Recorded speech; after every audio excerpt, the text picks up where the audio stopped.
Recording in progress. We're live.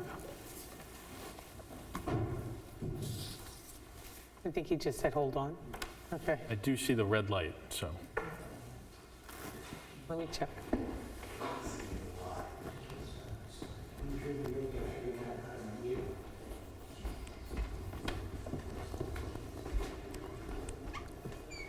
All set? Okay. All set. Matt? All right, good evening. I'm going to call this public hearing to order now at 7 p.m. sharp. Before we read the notice and everything, I'd like to stand and salute the flag.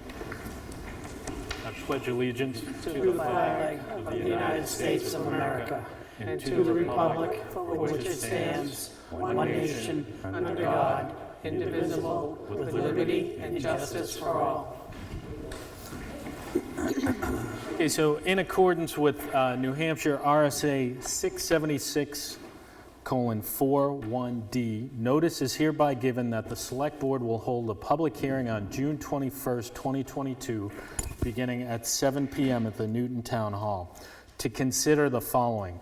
125 Development New Hampshire Corp. of Plastown, New Hampshire, request to use an undeveloped town-owned right-of-way at the end of Howard Lane as a private emergency access to their four-building condominium site plan off South Main Street in Newton, New Hampshire. The property is referenced as Tax Map 14, Block 1, Lot 27-3. So, this public hearing is now opened. So I think probably the best way to start is probably to ask the 125 Development Corp.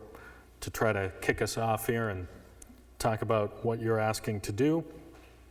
And then we can hear from the public and any other subject matter experts and the board. And we also should note that we have representatives from the ZBA and the Planning Board here as well. So, gentlemen. Thank you, members of the board. Can you raise the mic a little bit for yourself and just tell us your name, please? My name is Eric Poulin from Jones Beach Engineers. Barry Geyer had a scheduling conflict, and I'm filling in for him. So I just wanted to start off by giving just a quick overview of the project for members of the board who aren't familiar with the project. So the property consists of 143 acres in the light industrial zone. This is phase 2 of a larger project. What we're looking to do here is build 4 buildings totaling 207,000 square feet of industrial use. The construction will take place with access to Route 107 Industrial Drive.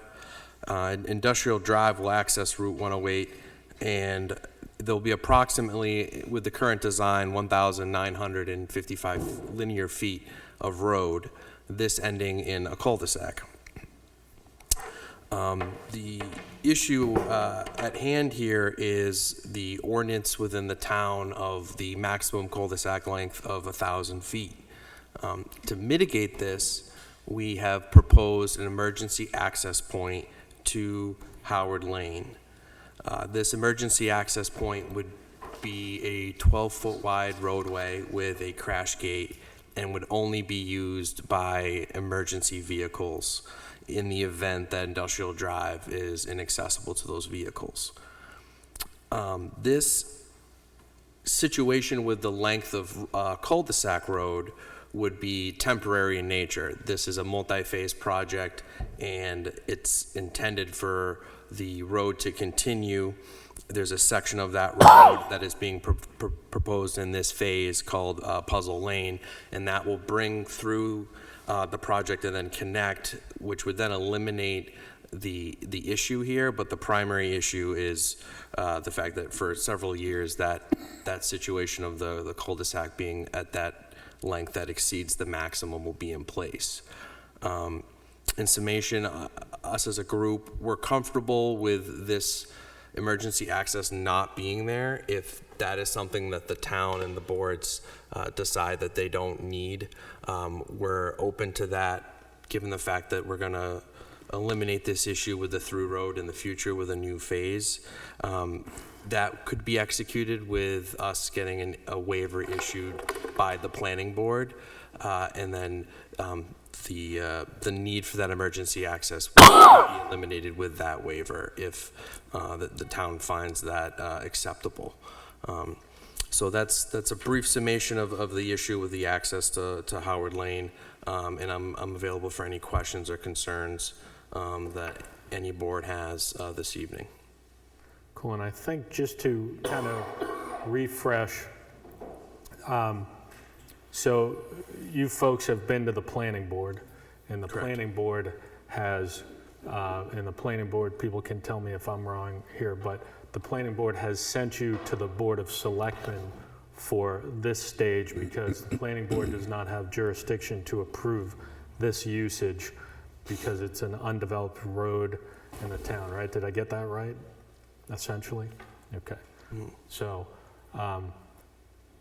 I guess my first question, I'll kick us off, is what are the other options other than this? So if you just gave one, right, which is a waiver, which the planning board would have to issue the waiver, correct? Yes. That was your statement. I'm just wondering if that's correct. So just so we can list it for the people. So we have use of this road, we have a waiver for the period, right? Which is, what are we thinking, 3 years? 2 years? 2 years, 3 at maximum, probably 2 years. Any other options? Like just speaking in general terms. Yeah, so the other option from the waiver would be to execute the proposed design of this emergency access road. That would then put us in compliance with the regulations, given the fact that there would be 2 emergency access points. That's typically the primary reason for the maximum cul-de-sac length regulations is for safety. Having that additional access that only could be used by town emergency personnel would eliminate the need for the waiver, given that additional access point. So I think what I just heard you say is there's only 2 options. Correct. Okay, so there's not a third option or fourth option. I just want to make sure the people have in front of them what our options are here tonight. So does anybody want to add to that, or? Well- Mr. Chair, this is Barbara White. I have a slight correction. I Okay. believe that the reason that this is before the selectmen is because the original language on that right-of-way is for it to connect to a town road. And what they're asking for is for it to connect to a private road. And that's the issue that the selectmen need to decide. And I think you're correct, Barbara. Thank you for that clarification from our last meeting. I think that that sounds, that's what I was trying to say, but Barbara said it much better. So, So what I would like to know is, I went out there to take a look and get a visual. And I parked down the end of Howard Lane. I heard a bunch of noise. So I walked down that right away and I came to an embankment and I looked over and I saw a lot of construction debris and other stuff that took up a great deal of area back there. I saw a lot of trucking that was going on back there. So somehow that material got in there and it was getting out of there. I'd like to know how those trucks are accessing that area if there's no road supposedly right now to get to that.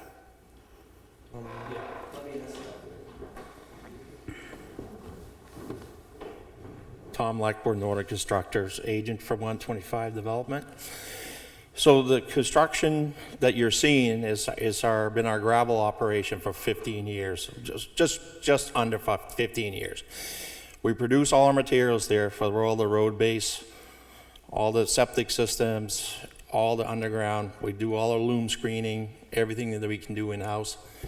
We use crushed concrete underneath every building because a lot of buildings will take north of 40,000 cubic yards to do a bottom for them, because we're on a silty clay kind of substance in some areas. And we're coming into a really good area right now of all gravel, so it's fairly simple. It's been in operation like that, the way it is. 3 years ago, Mr. McDonough spent a substantial amount of money to upgrade the crusher. So it's a dustless crusher is what we have there now, bought from Sweden. And so we have permits from the state of New Hampshire. They're actually being renewed right now again. And it's just formality, basically. You know, you fill out the permit, and we've been doing the same thing. Nothing has changed. Some of the material is coming in from one of our other projects. We're screening the sand out of it and sending it back up because it's prohibitive to move the big equipment we have. It would be north of 100,000 to move it. So that's what's been going on, and that's been going on for 14 years. Tom, those trucks are getting in there and they're leaving there. Yes. How are they accessing that? It's been a farm road, a road we've had there. We have wetlands crossing permit. We've had that the same way since 2006, I believe. That's when the original permit on that. So there is other access to that is what I'm getting No, at. that is the same access that we're gonna make up to standards, for road standards. It's the same exact road. It will literally mimic what's there right now. It's been there, actually the road's been there since 1942. We have aerials of it since then. Part of the road on the other side was part of the old trolley. And it's a gravel road. And we've been working and using it in the project instead of coming out on 108. We've been coming through the back road all the way back up to the rest of the project. We built 14 buildings at this point. And that's the operation of it. Since you're new here, you haven't been through the process. We've had a lot of selectmen come out, planning board come out. We have a lot of meetings out there over this. We had monitoring wells put in at one point, and so we clear that. We have clear papers for everything. If we take some concrete in, that's cleared papers for that. That it's clean. That we're not bringing anything with paint or any rebar that you see. The machine separates it. It goes in tractor trailer and we haul it off to salvage. We sell the rebar out of there. So it's been a way for us to be economical to make the project happen, and it's stretching out longer. And my next point I want to say is, besides this, Bob, like you were saying, is that I want to do nothing more than not disturb the Howard Lane. We have designed the project as far away as possible we can from them and stay out of the wetlands. We have basically minimal touchback on them on the road. We have no choice. It's either run through wetlands and move the road, and we have we have roof structured road drains running to the wetland side like they're supposed to, designed by Johnson Beach. So we basically, this is our second attempt at this kind of a design down there. Our first design was a baseball field. I don't know if some of you might remember that. Charlie probably would. And so this is least obtrusive. And so what I would like to do is not use this Howard Lane connector, emergency exit at all, period. I would like to build an earth berm to continue it and plant evergreen trees on it as far as we need and work something out with the neighbors. I mean, the minute we start putting the road in, the crushing operation goes away. We'll be done because it's sitting literally in the middle of the road right now. So for tonight's meeting, I just look and see if the planning board would give me a waiver and kind of work that way. I don't want to bother these people. They've been great, and I understand their frustrations with us. It is an industrial park, and we got to do something. We got to build something. It will always going to be something there, but I just don't want to use their access. I don't want to use their road. They have a lot of grandkids over there. I see a lot of kids. I constantly visit to see what's over there, how things are going, and I think I could get, probably if you guys asked fire chief, what his opinion is of it. I think, and they're here tonight, and see what they think. But again, I want to I don't want to use that access. Just give me a waiver, please. And then within 2 years, if everything goes well, we'll build it faster. We'll get that connector around quicker. There's a lot of hurdles still left to do it. So that's why we're saying 2 years, because some things might take more time. We have another piece there that we got to connect together. So hopefully that kind of answers the overview of everything. And sorry, Mike, I should have congratulated you first on the new seat. And I think the public, I mean, I'd love to hear from them what they think about it. And like I said again, I don't want to use it, if all possible. Thank you. Tom? Thanks. Yes, Charlie. Bob, but Charlie, Bob, did your question get answered? Yep. Yeah, okay. Charlie. Okay. Do you have an approved site plan from the planning board to do the operation that you're doing out there right now? As it stands right now, Yeah. do we have of the operation? Yeah. I don't think there's ever been one for it. I mean, it's kind of a picturesque thing really done a long time ago, and nothing has changed for 14 years out there. So, I mean, the site remains the same way as when we applied for the state permits to cross the first water crossing, which is between Hafner's and Tropiano. So we have really not changed anything after that. You know, the materials have changed, the piles obviously, because we were expecting the road as, you know, start the road here this year. So we have an exorbitant amount of material for road material right now. But you got to remember, it's 5,600 feet of roadway, right? So we're north of 800,000 cubic yards of material. And we're probably sitting at probably somewhere around 250 right now. So we still got to make some more eventually. But you let us build the road, get us in. I mean, the operation goes away, and these people won't hear us anymore. Other than the construction will take 2 years, and then we'll be gone. But you know, it's like I said, I'm pleading with the boards to give us this waiver because I think that's the cleanest way out, and I can leave these people in Howard Lane alone. Because I think that's the biggest thing that we want to do. And any kind of sound barrier we can build or work with them, we're more than willing to work with them. All right, Charlie? Okay. Well, I think Tom's right, and I'd like to, instead of having to go through all this, and we've already talked about it and looked at the plans, I'm willing right now to go ahead and make the motion to deny the emergency access of Howard Lane. So I'm making that motion that we deny the emergency access of Howard Lane. Anybody want a second? I'll second it. So it's seconded by Charlie. So this is a discussion. Right. And I think it's good to have a little more discussion. Now you But, can have the I discussion. think yeah. shouldn't you guys let the people speak? Well, that's exactly Well, right. that's it now. It's Yeah, open so for just hold discussion. off for a minute. I mean, Exactly. Yeah. Mr. Sweeney's the most impacted person here. Yep. Okay. So I'd like to hear from you. So they can volunteer to speak if they want. What I was hoping to hear next was if somebody from the planning board wanted to talk about, still is this, not saying you guys haven't done your homework, but are we still looking at just two options? Okay, because I saw a couple I of think head Dennis nods. can answer and- that. Yeah, So you still have a motion on the floor? correct, and this is part of the discussion. Yeah, so this could be a long discussion period, which I think is proper.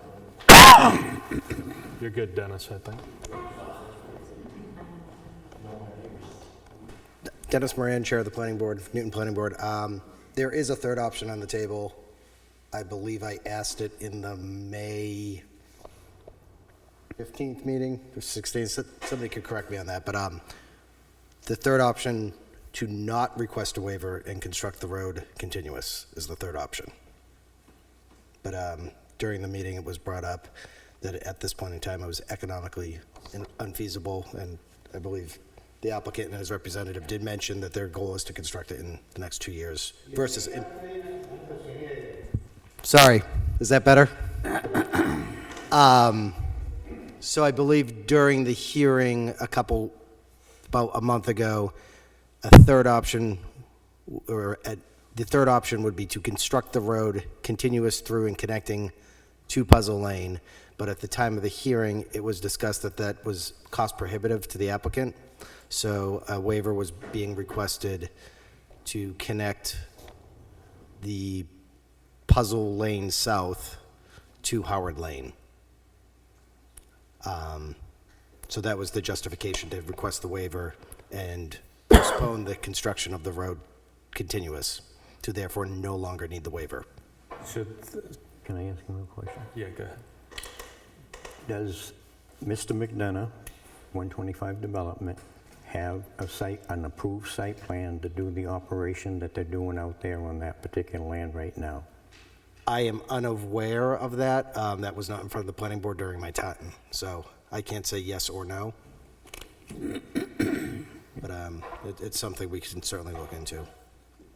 So, so thank you for that. So we've just heard a third option. Can you summarize for us why the waiver was denied by the planning board? We didn't deny or approve a waiver either way. We, specific to the waiver to use the existing right-of-way to connect to a privately proposed road, we don't have the authorization to allow that use without permission from the Board of Selectmen.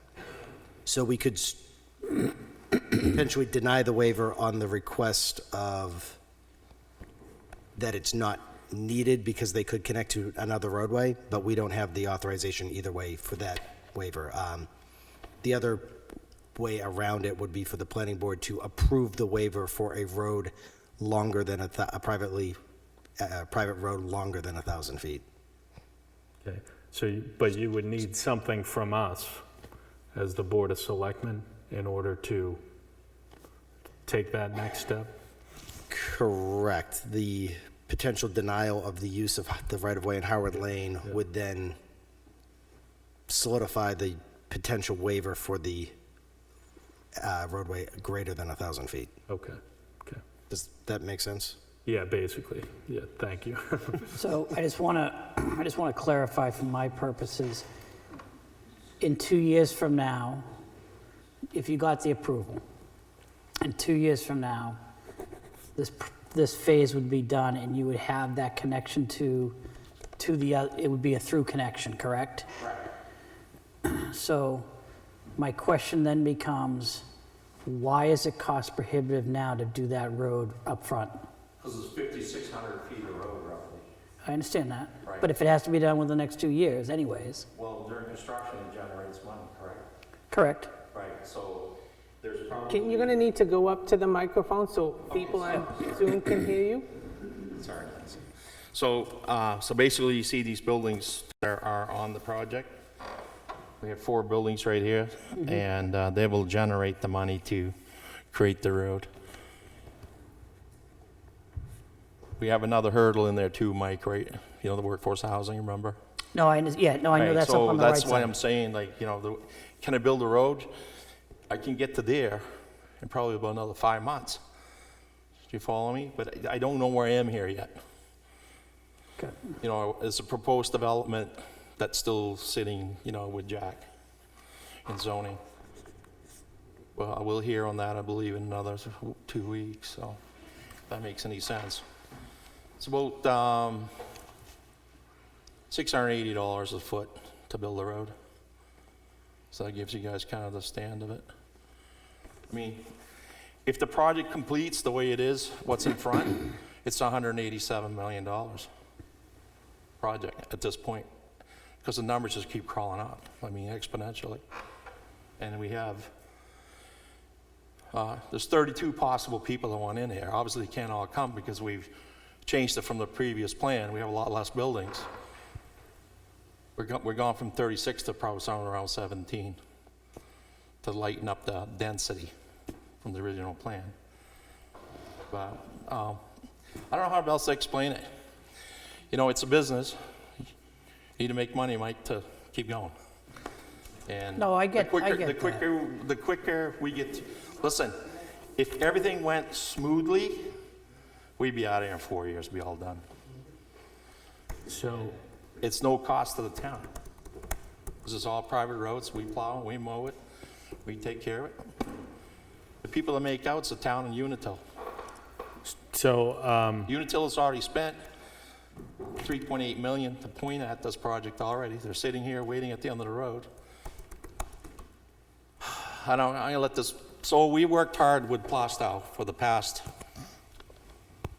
90 days because of the aquifer. While we're here talking, we've managed to negotiate water from Sweet Hill Road. We bought 29 acres of property there. We're already on our way with the water.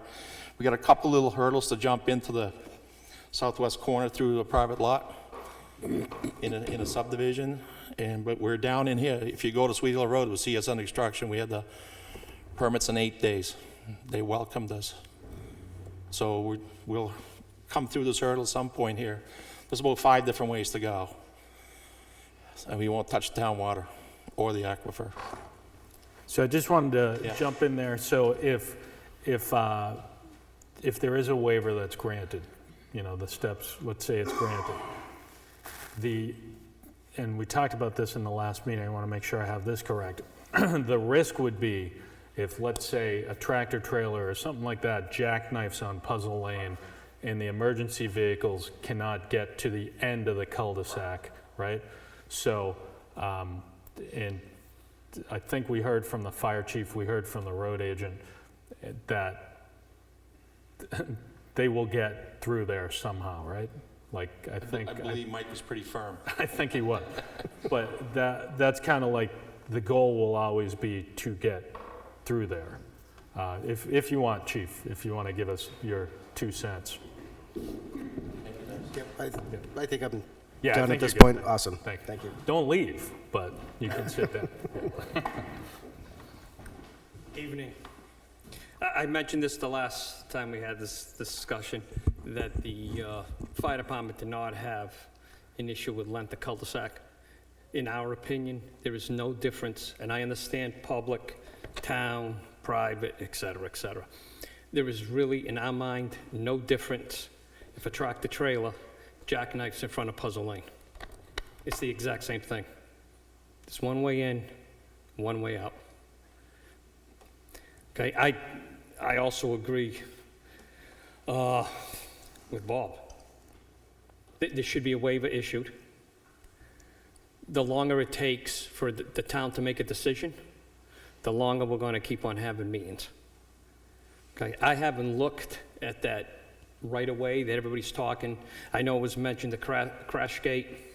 I can stand here and tell you it's not going to be a crash gate. It's technically going to be a fire lane. It's going to have a steel fence there with a Knox box, and only the fire department's going to have access to it, or the road agent with his bulldozer.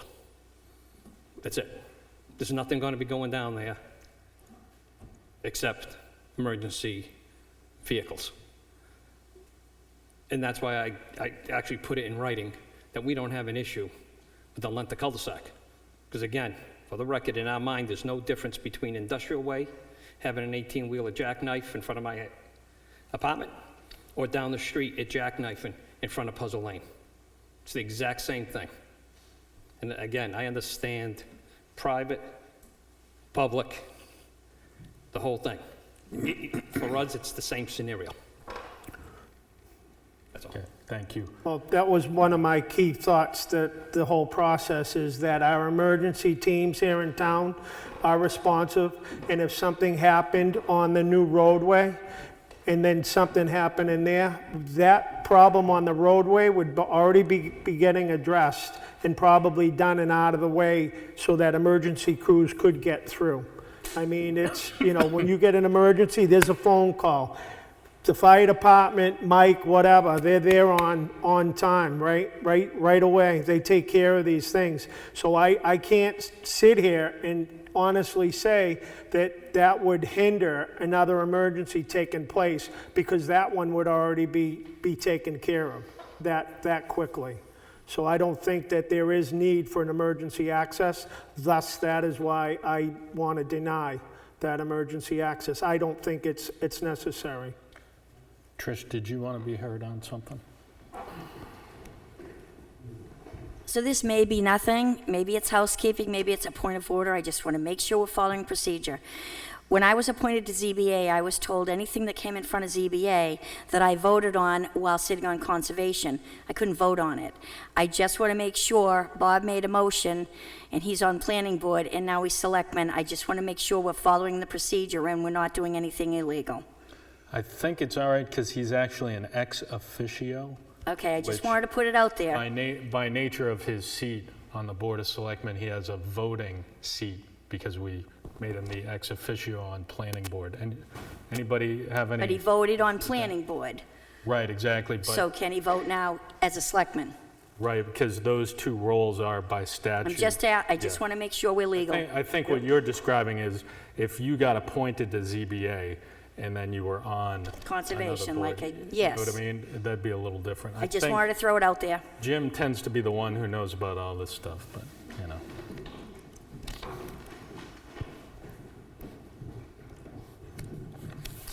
As of yet, the planning board has not taken up the question of the waivers. Therefore, Mr. Marchand has not voiced an opinion. Therefore, he is completely capable of voting this evening. Somebody could object if the waiver comes before the planning board to him voting. However, it's a separate, distinct issue about whether or not to issue a waiver versus here, you're giving somebody permission to use town-owned property. Two completely different items, and that is the distinction as made by, there was a decision handed down in an article written that's from the New Hampshire Municipal Association. Thank you.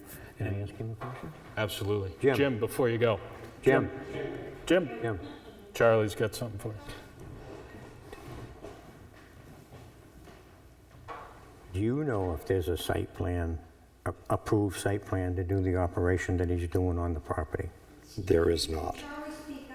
Oh, I asked him the same question I asked the other one. Is there a site plan approval for doing what he's doing on that property right now from the town? There is a process for filing a site plan. No site plan has ever been filed nor approved by the planning board. So I don't want to lose track of Charlie's question, so we should, even though that's not the reason we're here necessarily, we should note that and perhaps look into it outside of the meeting, though. Absolutely. Go ahead. So, there not being a site plan, I understand what Charlie's looking for right there, but I mean, these are state permits. Yeah, These aren't town permits that we have. no, right, you said you had state permits, I don't have a problem with that. Right. But you still need a site plan for the town of Newton to do that work on that land. Because usually once the planning board takes possession of that site plan, you can't do anything on there until such time as the plan's approved, correct, Jim? Well, I'll have to disagree at this point, but I understand what you're saying, and I respect your opinion. But I will have to take legal advice on that from our lawyers. Okay. But as far as, this is the first time this has come up. There might be a couple times before, but I mean, we provided the paperwork numerous times to the building department, well, for the code enforcement, and we're getting new ones right now done, so they'll be completed again. But as far as planning, no, I don't think there's anything there other than the town road's always been there and the field's, I mean, we clear cut it, what, 14 years ago? And that process has been there since day one. That's how we've always done it. We've had Selectmen out, we've had Ron Lemire out, we've had everybody out there going through the process of all of it and over the years. And like I said, we're in the middle of the renewal right now. I believe it's a 5-year renewal, right? So that's where we're at right now. But I think the records, the old records went to Bob today. I'm sure, I'm not 100%, but the new ones will be emailed. It's just a certificate of $1,100. But as far as everything else, but again, I'm saying this process is to build the road. There will be construction as far as that material will be in there right now. It will be knocked into the road once we start, but we don't know when that's going to be yet. So, all right. Cool. And like I said, I do want to take a note of this, that we need to follow up on your general question, but I just want to stick to the public hearing. Yeah, I think, isn't that like a code enforcement, that's falls under Bob? Probably. Yeah, but not Selectmen, right? Yeah. Right. Just saying. We'll just take it under advisement, I guess. Okay. Thank you. Anybody else want to be heard? We still have this motion on the floor. It's under discussion. Anybody else? Sir, if you would.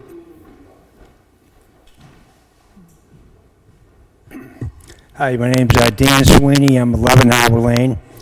And like he says, we are the point of the spear. We don't want the right of way gone. It's a nice piece of property. We take care of it. Makes the yard look nice. Do I really understand that there's that it's capable of handling some sort of an emergency back on the industrial way. It's not going to do anything. People, like they say, the fire trucks can get through, the wreckers could get through, no problem. Howard Lane is a nice little street. It's we deal with all this all the time, you know, all the noise, all the dust and stuff. But we also understand that it's his property, and if he plays within the rules, there's no. I mean, what can you say? So we've already gone through the setback stuff and all that, and this little slice is just a little piece of the street that's there. We want to keep it there. We don't understand why it needs to be done. You know, it has to be opened up. Plus, with the setback, if they've got that 200-foot setback, that gate, that's like a football lane back into the back there, you know what I mean? So, because if it can't be on the property line within 50 feet, it has to be at 200 feet, that push bar gate needs to be, it's gonna be way out in the middle of the field out there. So it's really not gonna be, you know, it's not gonna do anything anyway, so. But, you know, we deal with it. This is like the third or fifth run around we've had down here. It would like to end. It'd be nice if I didn't have to come up here and talk to the planning board and the zoning board and the selectmen now, and you know, but there's something I'd rather be doing on a Sunday night, a summer night, than up here. But you know, we just want it to end. We just want, leave Howard Lane alone. The 6 or 8 houses right on Howard Lane, let us be, and he can do what he needs to do out back to make things work. So I appreciate it. Thank you very much. Thank you. Tom again? Sorry. I just want to commend Mrs. Sweeney for taking care of the town property. It looks awesome. It's all mowed, nice and neat, and I'd like to leave it that way. Thank you. Thanks, Tom. Looks like we have another resident. Yeah, I am the other half of Howard Lane. I live down the bottom. I'm sorry, what was the name again? Shawnee Bowden, Thank you. 10 Howard Lane. Charlie, we've dealt with this for 14 years. I don't know how it happened at the beginning. We've been there since 93. They've done what they can to mitigate some of the noise with some of the stuff he said. As the fire chief said, he can handle anything on both lanes, both places. Puzzle Lane is a one-way. Industrial Road is now just a one access. What's the difference? This is a 12-foot piece of property. It's ridiculous. So, leave it alone. Thank you. Thank you. Looks like the road agent might be coming up.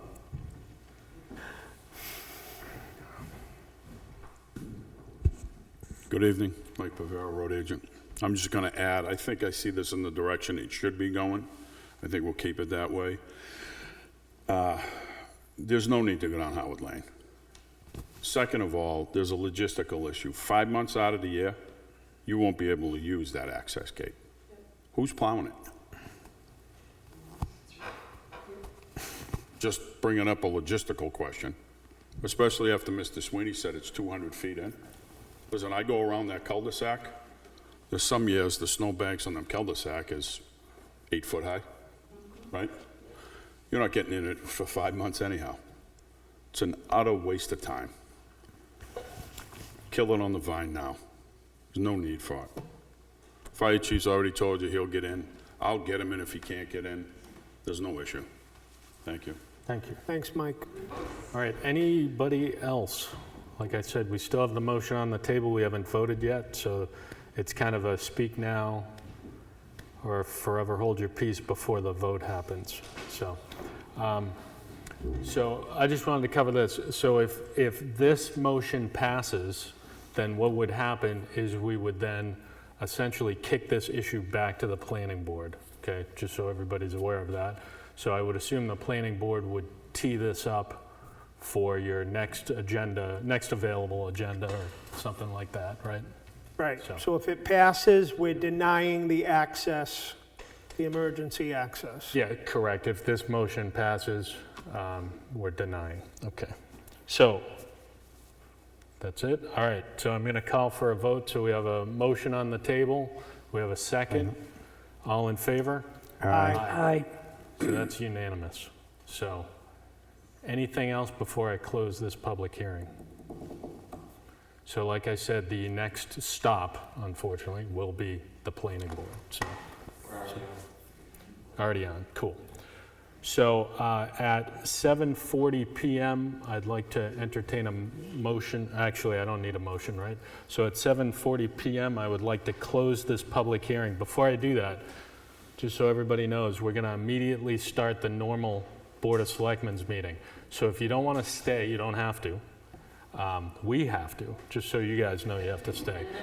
We have to stay, but we're going to kick it right into a Selectmen's meeting. So if you're going to have a conversation, please step outside.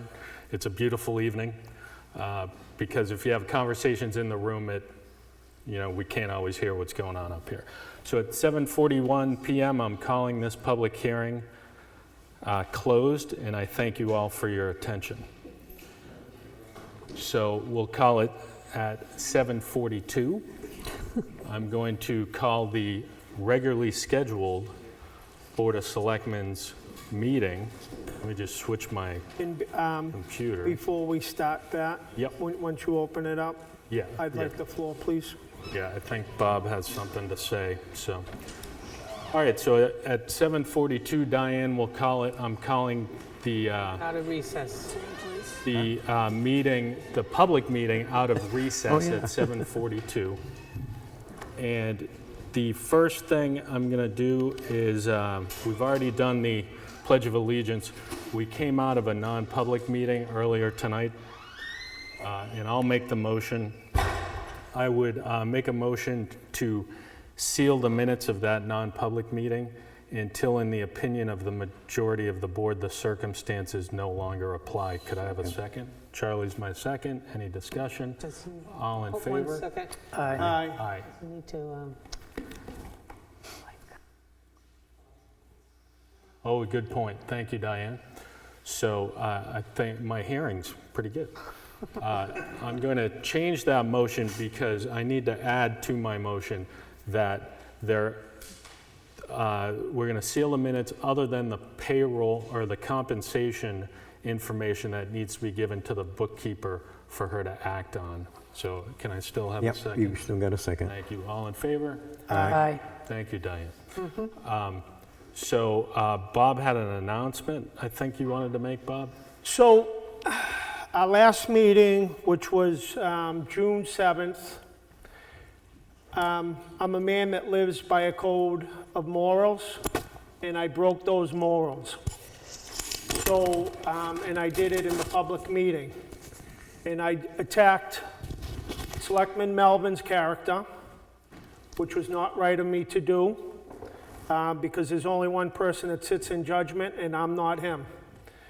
So with that, I would ask Mr. Melvin to please accept my apology for attacking his character. I accept your apology. Thank you, Charlie.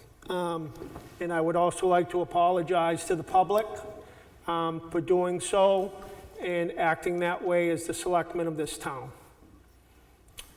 All So right. thank you for your time. And Well- thank you, Charlie. Well, I thank you, Bob, and I thank you, Charlie, for doing so tonight on behalf of the board. So going on to item number B, we have it written as reorganization of the Board of Selectmen. My idea, and if the board is amendable, is we have openings. the board might have a different opinion, but I'm of the mind just to fill in the openings we have rather than reorganizing all the liaisons, ex officios, and chair, vice chair. Is that what the board wants to do? I'm happy with that. Fine with me. Okay, so currently the glaring hole is a vice chair. Does anybody want to make a motion on the vice chair? I'll make a motion that the vice chair should be Bob. So Bob Martian, anybody want a second? Sorry, Selectman Martian, I apologize. All right, I will be the second. Any discussion? All right, all in favor? Aye. Aye. Opposed? Aye. Okay, so you're in favor? No, I'm against. You're a nay? Yeah, he doesn't have enough experience. Okay, three ayes, one nay. Okay, the next thing is we have an ex officio, and just so everybody's clear, ex officio, as we talked about, I think earlier, is a voting position on another board. The liaisons, or the ex officios, are created by statute. The liaisons we created on our own as a board years ago. So the ex officio opening that we have, I think the only one is on conservation. Yep. And I believe Conservation has sent us a letter requesting Selectman Melvin for that. Are you amenable to that? Yep. Does anybody want to help me with a motion? I make a motion that Mr. Melvin be the ex officiato for the conservation. Ex officiato sounds much better than ex officio. I want to be an ex officiato. Oh, that too. I said that Italian little on it. Exactly, or something. You guys will have to work that out. All right, I'll try to second it. yeah, I think you, I have to, right? 'Cause- you have to, yeah, probably. So have I'll to, second that. to be safe. All in favor? Aye. Aye. So that's unanimous, right? Yeah. Yep. And I think the next thing is we have a liaison open for the fire department. I think there's been some communication with the fire department, unless they're changing their mind that they'd like Selectman Melvin. It's actually, I believe Edmund did public safety. He did both. Right, I think because he happened to have both, I think it was just, but would Selectman Melvin be interested in fire department liaison? Sure. Okay, anybody want to make a motion to that effect? I'll make a motion that Mr. Melvin become the liaison to the fire department and safety. So the fire. The fire department, yeah. Fire department. Fire and the police? Yeah. No, well, you can make the motion, but I think we're trying to do fire department. But, Oh, So you're this only doing fire one? department, Okay. yeah. all right, all in favor? Oh, I will second for the fire department. oh yeah, you need a second, yep. All in favor? Aye. Aye, and so that does leave an opening for police department. Anybody, I think Mike's the only one A with motion that Mike takes that, give him something to do. Anybody want a second? I'll second it. Seconded by Charlie. All right, all in favor? Aye. Aye. And Diane, keeping me honest, is that everybody? I think so. I think so, okay. And, all right, so moving right along, I think C was, we're skipping. Yes, we're tabling because Mr. Norman met with the Conservation and did a site walk last night, and the Conservation would like a chance to review it. Cool, so since C is empty, I'm gonna ask the building inspector to come up and fill C with H, because he asked me earlier nicely, so.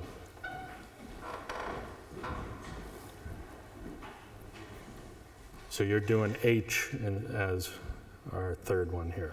Right. 90-day review of mileage. Okay, did you pass out the sheets I gave you? Oh, sorry. Yeah, there was something I was supposed to do.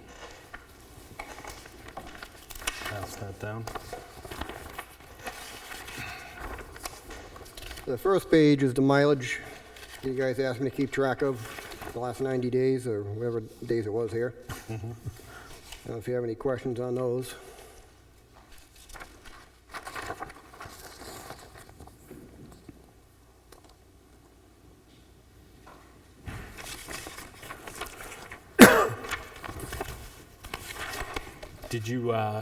Did you happen to capture or calculate a weekly average? I did not. Is it, looks like some weeks are a lot larger than others. I think it averaged around 50, and I checked it a while back.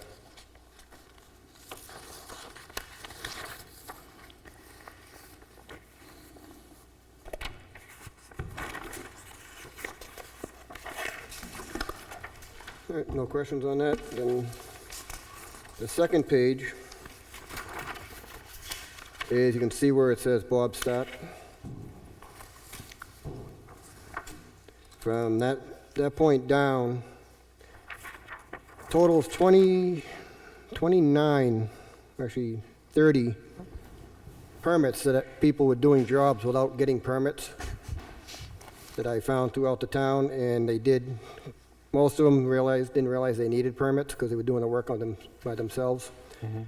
But then you got multiple roofing companies that kept trying to do the roofs without pulling permits, and found most of them, and a couple of roofing companies ended up getting the fines that the town did approve. So if you look at all the permits that I found while I was driving around town, it ended up totaling $2,860 worth of permits that the town got that we wouldn't have got if I wasn't driving around. And I think the town paid me around $250 in gas money to do this. I was wondering what that 2860 was. What's that? I was wondering what that 2860 was. Right, that was the total of permits that the town wouldn't have received. Yeah. Now, if you look at the next two pages, do you have any questions on the permits? I do not know. Anybody?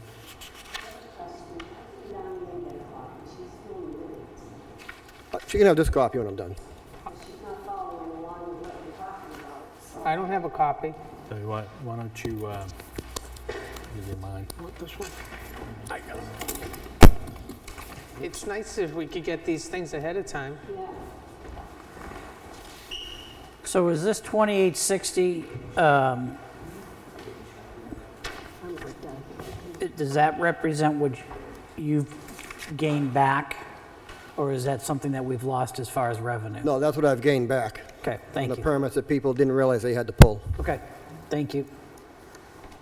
Then the last two pages is an example of what I found while I was out there on just one of the projects. Somebody building a 12-foot by 12-foot pressure-treated deck with no sonotubes and using 2x4s for the floor joists, which they also put them 2.5 feet on center. So by the time you got the decking on there, it probably would have fell into the water. That's an example of some of the stuff I'm finding out there and its problems. I think for me, what I'd like to see us do is, so you're paid by a stipend, and that's broken up over every 2 weeks, right? You get part of your stipend. It's flat stipend. I think we should come up with a flat rate to reflect the mileage. So, just looking at this, the numbers are all over the place, right? Because some days you're doing a lot of mileage. That's probably Saturday, right, that you're doing that. And then other days it's less. If we had this, I assume you did this on the computer. If we had this and we could calculate an average, then we could, kind of pull that out through the length of the year, add that to the stipend, and then you don't have to keep doing a mileage report like every week. You know what I mean? Like it would already be taken care of. I don't know. What's everybody think about that? I think that would be a lot easier, the flat rate. Take the average like you said. How do you feel about it, Bob? Yeah, it's up to you guys, I'm fine. Like I said, I think it would, you said it, cut down the paperwork or whatever. It'd be a lot easier for the bookkeeper. It would be with you, with like what you're doing. You could keep doing what you're doing. We would have the average and it would be right about there. So I think, I don't know if it makes sense to the board. What you could do is you could work with the bookkeeper to come up with what that average is, and then you don't even have to come to the next meeting. You could send it to us, and we could vote to Just add it, Right. and then we could make it effective by a certain date so that we don't, you're not losing out. Is that what people want to do? That works for me. Does that make sense? Mike? So here Yeah, I comes mean, I'm just Joe. doing rough math. I Joe's think got a something. stipend, just make it, yeah. I think my question is, does the town have a policy on mileage? If not, they should use the standard government rate. I think it's over 60 cents a mile now or something like that. Yeah, we have the rates here, so. You should be paid that. Oh, yeah. So,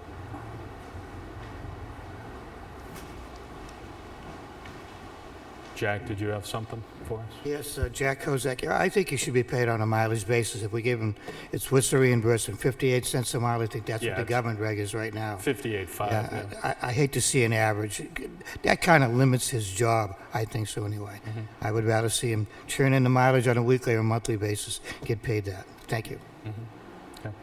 Matt, I think July 1st it goes up to 61. Kim did a memo. It's on here. Yeah, I think that's what Charlie was talking And about that's a earlier. temporary, Yeah. it's temporarily being raised. Okay. So, Oh, just And just so temporary. everybody is aware, Bob has talked with us, and what he's done is the reason why we felt comfortable about just making it a set fee is because what he does is he goes to different sections of the town. So what he's been doing and putting this mileage on is essentially gonna become like a pattern. So it's really not gonna vary all that much to where all of a sudden he's gonna drive around, put on 125 miles. So like we're saying, it would just alleviate a lot of the extra work having to keep going over the miles, because it might be 1-2 miles more or less each week, correct? Right. all right, so do we want to move on as described? And once we have the actual numbers, we can vote on it officially. Yep. But Yep. I think in concept, we're in agreement. Yes. That we want to look at it that way, so. All right, I Then we'll think come up with it with the new gas mileage. at the Yeah. new one that's announced, so does that sound fair? That sounds fair. Well, I know I've mentioned it before, because almost every town I've ever done construction in, they have an old cruiser, they turn it into a building department code enforcement, and there is no mileage. You just put gas in the car when it's needed, and people actually see that there's a building inspector code enforcement out driving around town. Because just have my truck painted, I'm not putting magnetic signs on my truck. And I think it just comes down to numbers, so if you have a proposal, because granted, we need insurance registration and all that stuff, so. But if you wanted to make a proposal, I'd definitely be in favor. That's approximately the mileage. Yeah. He's doing 684 miles. Yeah, right. But that's what it breaks down to, basically a weekly base. Okay, all right. So next, we'll table this for the next meeting. Sound good? Okay. All right, thank you. Thank you. All right, I think that brings us to D, which is the road agent. Highway Department equipment rental. I think this is a follow-up conversation from our last meeting? 2 meetings ago.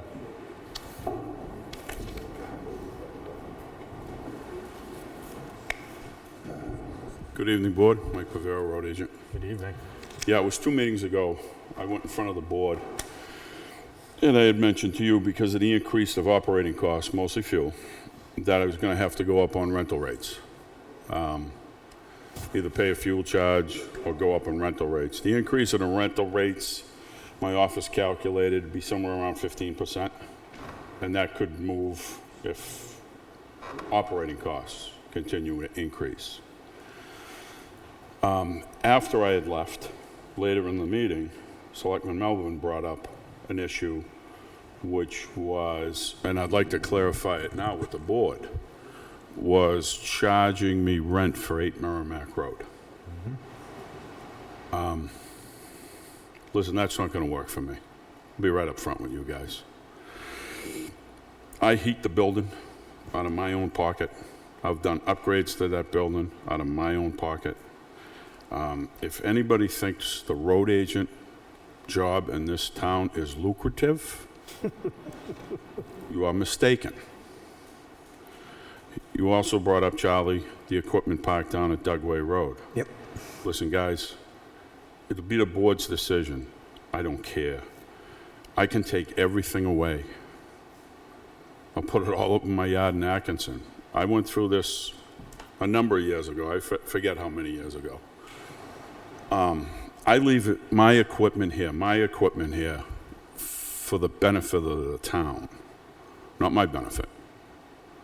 I leave the stuff here. It only gets billed when Ronnie uses it. There's no ongoing occurring bill for any of my equipment. Ronnie takes something out, it gets billed for when he uses it, the hours he uses it for. You guys have all sorts of other options. You can go to MB Tractor, you can go to Milton Rent, you can go to Westville Supply. You can do all sorts of other things. Your choice. Your choice. Again, I don't care. You guys come up with a better method on how to keep the cost in the town down, let me know what it is. I mean, I've been doing it 15 years. The other thing I want to add, because personally, I'm a little insulted, and I'm going to be right up front with you. I'm going to bring up this past winter as an example. Town employee was using one of my pieces of equipment that I rent to the town. Sadly, it was a six-wheeler, big six-wheeler, tore the front plow, the hydraulic tank, all the hoses, and everything else that you use, wings and all, come off that truck. It cost me $15,400 to put it all back together. Now, if you rent that from Milton Rent or any other rental company, you're paying for it. Who should I send the bill to? I ate that. I also do a lot of other things in this town. I don't want any thanks for it, but I certainly don't want to be insulted. I go on emergency calls with police and fire. I've never billed one time. Not one time in 15 years. So if you guys want to charge me, listen, I'll take all this stuff away. I'll start Monday with low bids, and I'll move everything out of town. Not a problem. Let me know what you want to do. Charlie? Move it. Want me to move it? Yeah, I do. Okay. Is that a motion? I'm making a motion. I think she's on. I'll make a motion that he moves it. I'm not going to get a second. Can't hear you, so. He's saying he'll make it a motion, but he doesn't think he'll get a second, so, you know. I'll second for discussion. You know, I really like the meetings to be a focus on fixing what's broken. I don't see anything broken. I think as long as we're carrying on with for the benefit of the town, and that's what it looks like to me. I'm just one vote. I'd like to just move forward. And but guys, any other things to say? As I said, I seconded for discussion, so we can discuss at this point. My short time as a selectman, Mr. Bavero came down to the transfer station. There were things that needed to be fixed. Within, 2 weeks, we had those repairs done that should have been done a couple years ago that weren't done. So I feel the same way. He's got his equipment here, easy access, price of fuel, no sense in him keeping it in his yard, and he's got to shuttle it back and forth. And everything else that he does for the town, so I got no problem with him using the building and parking his equipment down there next to the transfer station. Mike, anything? I know this is like your first real meeting, so. No, I've watched Mr. Bavero over the years living in town since 2009, so thank you for everything you do to this town and for this town. And I don't see any reason to make a change, so Thank you. All right, so we have a motion, we have a second. Any further discussion? So all in favor? We have none in favor. I think it dies there then, right? If we have nobody in The favor of the motion, motion? well, all opposed? Yeah, all opposed, nay. Aye. Nay. Nay. You were neither? I'm a aye. You're an aye. Okay, so we did have one aye, so and we had 3 opposed. All right, Mike, anything else for us I tonight? just want to clarify, because if you said it, I missed it. Is that including the rent at 8 Merrimack Road? Because that was only a motion, I think, for the equipment. Yeah, no. you What get about the building. rent at 8 Merrimack Road? Yeah, no, the building, you stay there, keep your equipment where it is. Yeah, I think the main thing is, as I said, it's for the benefit of the town, you know? As long as that's all we're doing there is the town's business, and it's for the benefit, right? You know, the example I always use is, you know, if we've got to get a sander inside and ready to go when the storm comes, that's for the benefit of the town, but. Well, the other thing that does happen in there, to make sure that everybody's aware of it, the pieces of equipment that they stay in town need to have maintenance. The maintenance is done up there, but the maintenance is done by me unless Ronnie, who's the town employee, breaks something, he has to go up there and repair it, Right. which is a standard rental That's fair. situation, no matter where you rent a piece of equipment. Mr. Chair? Nancy? I would also like to point out, if it wasn't for Mike, we wouldn't have had anybody shoveling out the town hall during the winter. They wouldn't have helped Mary Jo in her office bring in all the new furniture and take out all the old.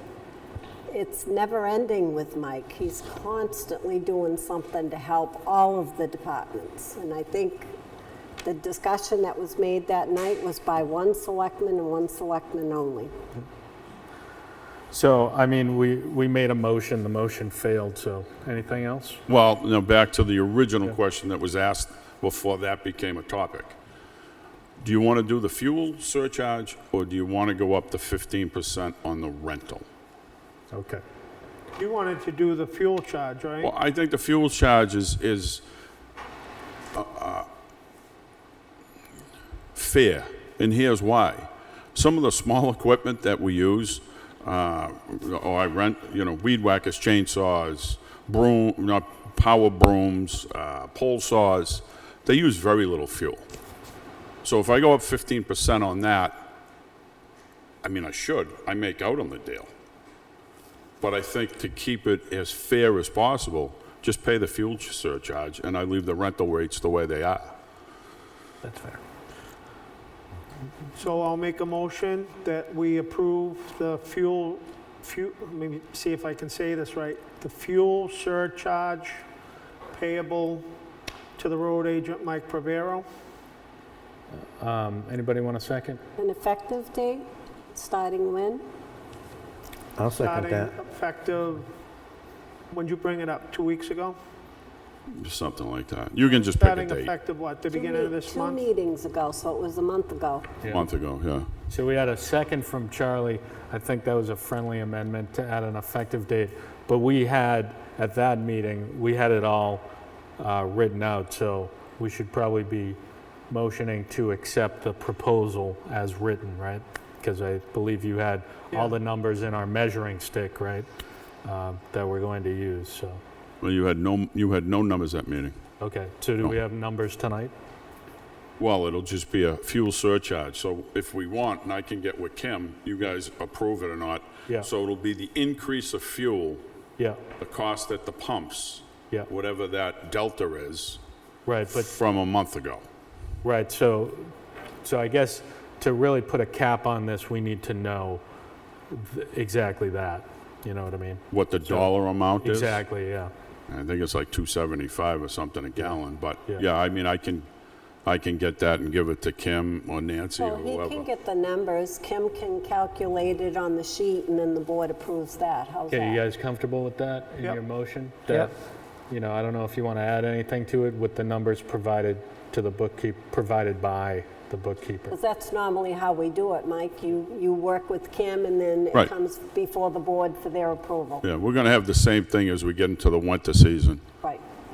Because we had a cap on all the hired trucks at I don't know, like $4 a gallon or something, so it's well exceeded all that now. So we'll amend that motion with that. To let Mike work with Kim. Mike's gonna let Kim know, and then we'll So take why care of not it from just- there. I mean, you might as well just wait till the next meeting, have them go back, and, in other words, don't do the motion, have them go back work with Kim, get the numbers, then make the motion effective May 17th. Yeah, that would be my preference. We can complete this motion as a concept, right? Yep. And then we'll put a cap on it, like I said, next meeting. So Yep. I say, Bob, keep your motion. We have a second by Charlie. So you're gonna go to Kim, do that, and then she'll do up the paperwork, and then we'll just, All right. So not to complicate this, It's too late. I'm really gonna try not to complicate this. That's usually what I say, Is that but go gonna ahead. be a sliding delta? So we'll establish a zero price for fuel at a certain date, because sadly, this is gonna do this Yeah. until it hits some magical ceiling, which none of us know what that is. Right. So we don't have to revisit this again. Whatever that does will be the surcharge. right. Okay, That's what I think we have to do. okay, thank you. Thank All you. right, all in favor? Aye? Aye. Aye. Okay, so that was unanimous. Okay, so Trish, ARPA EOC update.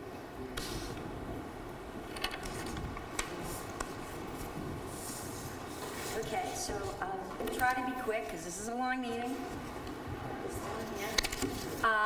Yeah, hello. Here we go, for short people. So this is the ARPA EOC update. I'm going to make this as quick as I can, some of the things that we've done.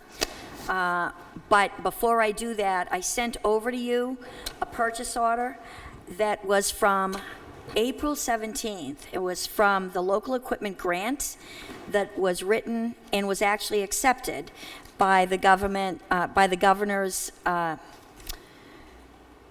it was approved by the governor's office on April 17th. What happened was, we then, the beginning of June, after your meeting, we got another email from them saying, we've approved it, but you need a purchase order. Well, originally, when the chief and I were working on this, we didn't think we needed a purchase order. They approved the grant. The grant is for, 50,000. yeah, roughly 50,000. It's $49,981 that they've approved. And this Stryker Lucas stretcher is what all the other towns have they've already actually received the money and purchased. Some of them have already received the stretcher. This is something that's really needed, and ordinarily we could never have budgeted for. The town, the residents couldn't have paid for this. It's, according to our bid policy, it meets the qualification because it is a specialty. It's the only power load system.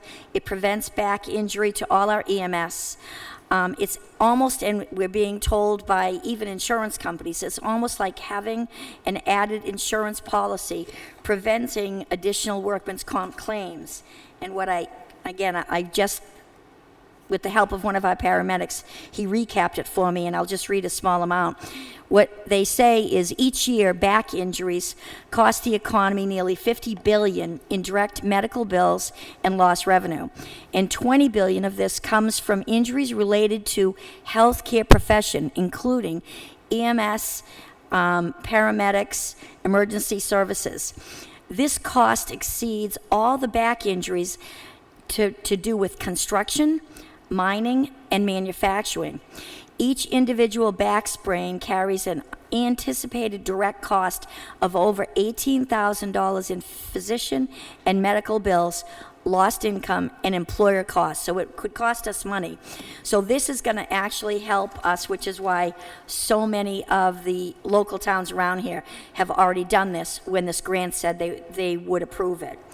And again, with respect to what Diane said, I usually don't give you stuff at the last minute, but because it was time sensitive, I don't know how much longer this money's going to be out there, and because this was approved on April 17th, I'd hate to wait till the July meeting so you guys had time to look at it.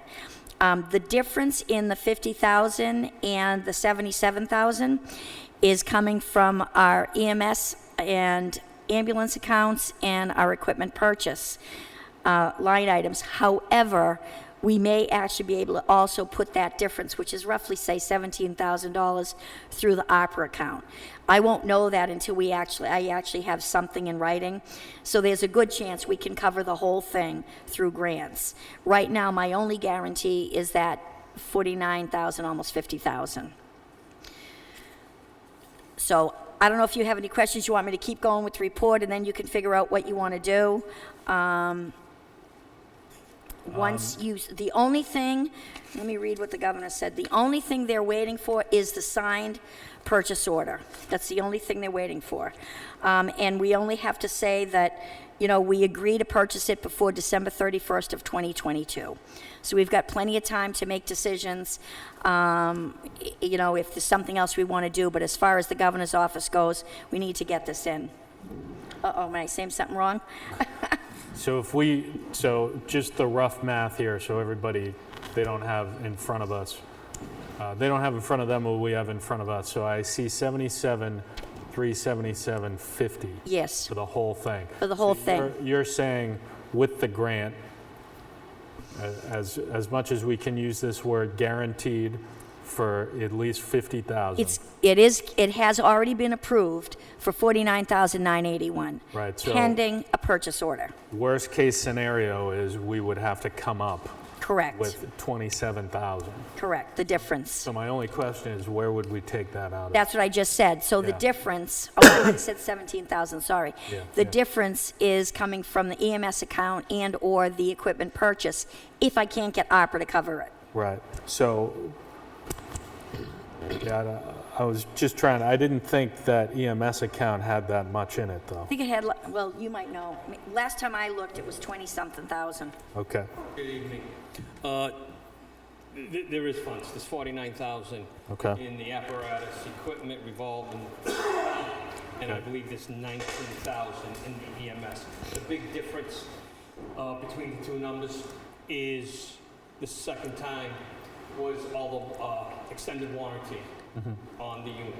Okay? The only thing I have to ask the Board of Selectmen is the three of us, the EMS coordinator, Deputy Chief John Kane, Trish and I, we've worked months on this. We're respectfully asking, I know it's short notice, for the board to approve it, trust us, we're doing our job. And the reason I'm asking that is, as Trish put it, the meter's running, and our hope is once this gets done, we're gonna fire another grant for IV pumps and everything else, so we don't have to hit the taxpayers up far. So this is very time sensitive. You know what I mean? We can't, with all due respect, we can't kick the can and go. We're respectfully asking for the board to trust us. We have the funds. The funds are there. We received it from the treasurer, what's in the EMS account. We received it from the trustees, what's in the capital apparatus equipment capital account. I'll make a motion that we approve and we sign for the new structure. Anybody want a second? I'll second it. So Seconded by Trish, who Charlie. needs to sign it? Who needs to sign? I think it's the chairman. I gave you all my copies, so Yeah. whatever the signature page says, I think it's just the chairman. It's just the chairman. So I would. This is a no-brainer. I mean, it's a free 50 grand and we're getting the deluxe model here. We For are. the town, and this town uses the ambulance quite a bit. Yeah, there's one signature line. So just adjust your motion to say, and for the chair to sign. And for the chair to sign. Yeah, you're still good. I'm, right? I'm good, yep. Mike, did you have something to add? No, I'm good. Okay. So who second? Charlie. I did. All right, any further discussion? All in favor? Aye. All right, so that was unanimous, so. Okay. The rest should be quick. So the ARPA committee, I just want to report on what's going on. Some of it's very exciting. So one of the topics, obviously, we discuss departments all the time and buildings.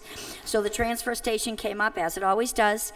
And during the meeting, we realized that the transfer station in their buildings they need air conditioners. They don't need the air conditioners that people are throwing away in the metal pile, and that's what they have right now. I tried to find out from ARPA if we could cover it. We can't cover their air conditioners, so the committee wanted me to bring this to you so you realize they need ACs. It's really a life safety issue. During the same conversation, because we also are working with our paramedic that's overseeing the lifeguards, they also need an air conditioner that he can't seem to locate if there is one. So that is something, again, ARPA tried to cover it. We can't cover it. We probably should put it in the budget. You know, it seems if you look in the budget, there are, in the general government buildings, there is a category where this type of thing should be. I think the category also said like table fans and heating units may be there, but you can put it wherever you want. But it is actually very important, I think, especially coming up with hot weather. It's a life safety issue for the lifeguards and for the transfer station. So we don't need a comment, we're just throwing that out there. So I just have I have a question on you're saying the lifeguard needs an AC unit? At the They shack. should in their shed. If somebody they have has a heat shed. exhaustion, they need to be brought in a cool area. But there's no room in the shed to put anybody in there, right? It goes in, if somebody was having a life safety issue, they'd find room to go in the shed.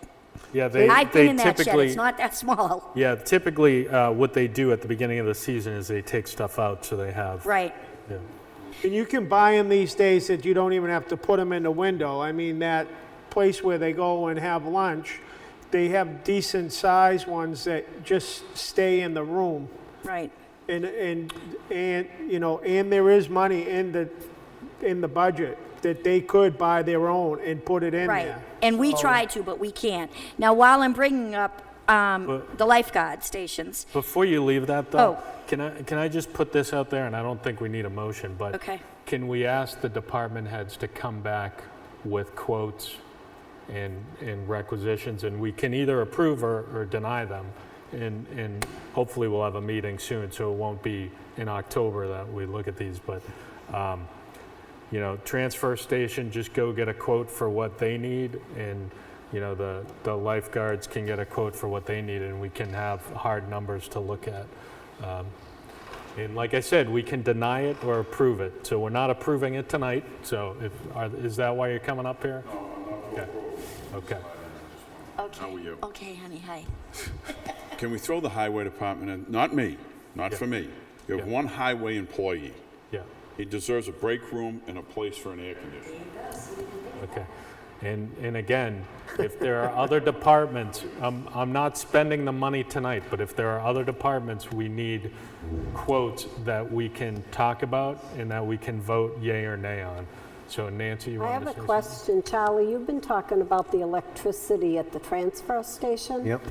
Are these air conditioners going to be able to run? There isn't, I don't know what the power is down there. Well, they're running them now, but they're antique air conditioners. People throw these they're air using conditioners more. away because their light bills are getting Yeah, too yeah, high. yeah. Yep. Now we're using them, and now our light bill's high. I think in the food building, they only have like one actual outlet. They were using extension cords, which Well, Department of Labor There stopped There that. should be some more wiring down Yeah, there. that's what I'm talking Yes, about. oh, definitely, Before definitely. you start putting in air conditioners, you want to make sure the wiring's good. So if I was a department head, that's exactly what I would do too, is before I submitted my requisition, I'd make sure that wherever I was plugging it into could support it. Exactly. That's just me. That's just my thought. Yeah, safety That's common first. sense. Right. Yeah. And I'll be able to talk about electric a little bit farther on my report, which might help what you're saying. But go ahead. I Okay. just wanted to get that out there. So, in addition to while we're talking about the lifeguards and speaking with our paramedic, the other thing that came up that ARPA can't cover is he really should have, or the lifeguards should have, like a water bubble like we have downstairs. He had to bring a case of water down there because they had no drinking water. Can I interrupt? Yeah. We had one down there and they weren't using it and we took it back out and gave it to the transfer station. The bubbler? Well, then do they have a refrigerator to store water so that they can hydrate? There used to be a small one, but there probably isn't now. I mean, you know, they're only there for 2 months. I'm sure somebody could loan them one for that Well, short it's just, period. and again, and I'm just tossing this out here, when ARPA talked about it, if we got one, and you can get small ones, you can buy one at Home Depot for $129, and then $5.19 at Hannaford's for the fills. While it's there, fine, and then when their season closes, we could put one up here, move it up here if we wanted to use it. Yeah, you'd It's want just a thought. You'd want to take it out because the mice Oh, are you'd in have there. to, yeah. Yeah. So I'm just tossing that out there. In addition to the water, the other thing he needed, and this is minor, you liaison for Yes, rec? yeah. So you can let rec know maybe. The paramedic is saying it would be really good if they had a bullhorn. Yeah, we talked about it last night. Yep. So I talked to Chief Jewett, and to find out what they use the manufacturer's called Pyle, P-Y-L-E. He says on Amazon it's $40 to $50, so maybe they could order that. Then the ARPA committee, so Joe, could you just hand that out? I'm not handing out something I want a decision on, Diane, don't get nervous. This is an RFP that we want you to look at, so that maybe by your next meeting, you'll give it the stamp of approval. The ARPA committee did this, and it's a repeater, for the police department, fire department, highway department, emergency management. It's all good. Look at it. We've already researched quotes, different companies. They range from $17,000 to about $19,000, almost $20,000. These are the specific specs that have to be in the RFP. It will be completely covered by ARPA, so here's another way that we can save money. So if you don't want to, can I say this, Chief? If they don't want to vote on this tonight, they can wait till next week, right? Do we have 30 days on this, on the repeater? Okay, it's only the RFP. And then if Diane wants me to put this wherever you want, fine, or you can tell me how to do it, you can do it, whatever. Well, first off, you're going to need, who's going to be the contact? It shouldn't be me. 'Cause I Me or have- the chief. Then, okay, fix that. Well, you can tell it what it needs. I don't expect them, I wanted them to just look at it, okay? As you know. And then the specifics we can, go ahead, chief. You need to go to the mic, so I won't. Well, the problem is when I go to play it back, I can't hear you. We need to get the chief a bullhorn as well. Maybe if we buy two, we might get a discount. I drafted up that quick RFP and I handed it to Trish. Where my old community, we would draft up the RFP and it had to go on certain departments, letterhead with everything else. So that's why it doesn't have a date All that that has to be stuff. turned in. It doesn't have a contact person. That's why it was just being turned in to see what. These are just the specs, in other words. Tell us the format and I'll take care of it. It's as easy as that. And there is no time. What happened was I made a mistake. I thought the procurement policy was anything over 15,000 had to go seal bids. So we got a hold of 3 contractors to compete. And we already did all the work. To compete for the repeaters. We had it underneath 14,000 and change, and then we realized that was in another life. It was 15,000. The town of Newton, I think, is 5,000. Yep. So all our numbers got thrown out. So as Trish said, 14 to 15, it's going out to an RFP. That could be 20, 30 grand by the time we're done. There's a difference with having companies kind of bid against each other than when you throw out sealed bids and nobody has any idea. Because none of those companies know what the other one came in. And regardless when they come in, obviously, like everything else when you do a sealed bid, we'll look at them, review them, and you, with our help, will decide what works. There's certain ones that we know the highway and fire and police need because we've got so many dead spots. One of the dead spots actually is at the transfer station. Actually, here, a lot of times. So, again, whatever it comes back at, it still is covered under ARPA, whatever we choose. Okay, And then once you guys decide once you selectmen decide what you want, then we'll follow the format, which I did actually for a printer for planning board. I understand the date, who it's returned to, the address, all that. So I know that part of it. We just wanted to give this part to you. Sure. Okay. Okay. Chief Jewett is still working on the security cameras. He's going to get back to us. The ARPA committee, we did a lot of research along with Jim Doggett on the printer scanner copier for the ZBA and the planning board, up to 36 inches. We actually have the RFP done, but at our meeting yesterday, we decided to critique some of it, go over and talk to Dennis Quintel to see if there's anything we should or shouldn't say. So at your next meeting, you'll get that. And then lastly, to maybe help what Nancy was talking about to do with electricity, we have some exciting news. So we started the stage exploring solar panels. Here's what we know so far. If we can get approved through ARPA for solar panels, let's just say hypothetically, for the police department and the fire department, first of all, the town gets a 26% tax rebate this year. Who knows what will happen next year? They have a program, the solar companies have a program called net metering. So if our panels produce anywhere from 105 to 110% extra energy, we can actually designate the difference, the overage of that energy, to the town hall, the library, the transfer station, wherever we want it to go. And they're actually coming to look at the roofs because they need to see what the solar panels, what the roofs will handle. They also, in the process of the conversation, said, how are the roofs? I went, well, the planning board. The fire department's new. The police department is, ancient, probably 30 years old when I talked to Chief Jewett. So they said, she said, are you riding a loan? And I said, no, we're not, or are we doing a loan? No. She said if we got the estimate for a roof, we may be able to roll that in and submit the whole thing as one package to ARPA, which means we could get a new rubber roof for the PD.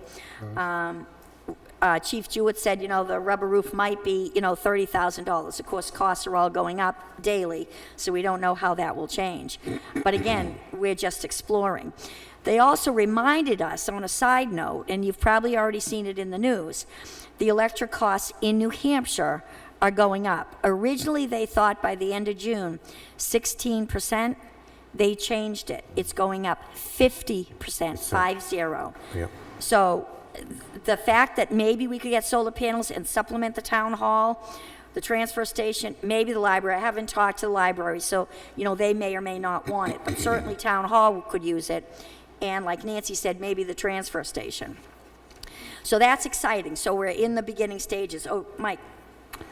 So when it comes down to this stuff, net metering's exciting.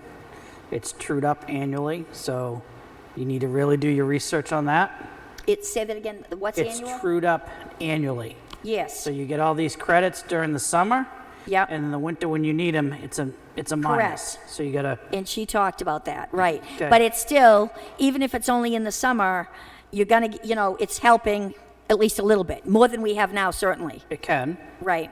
The other thing is, are you looking at any land that the town owns? Right now, we're looking at just the roofs at the fire station, police station, and the land around the safety complex as a solar field.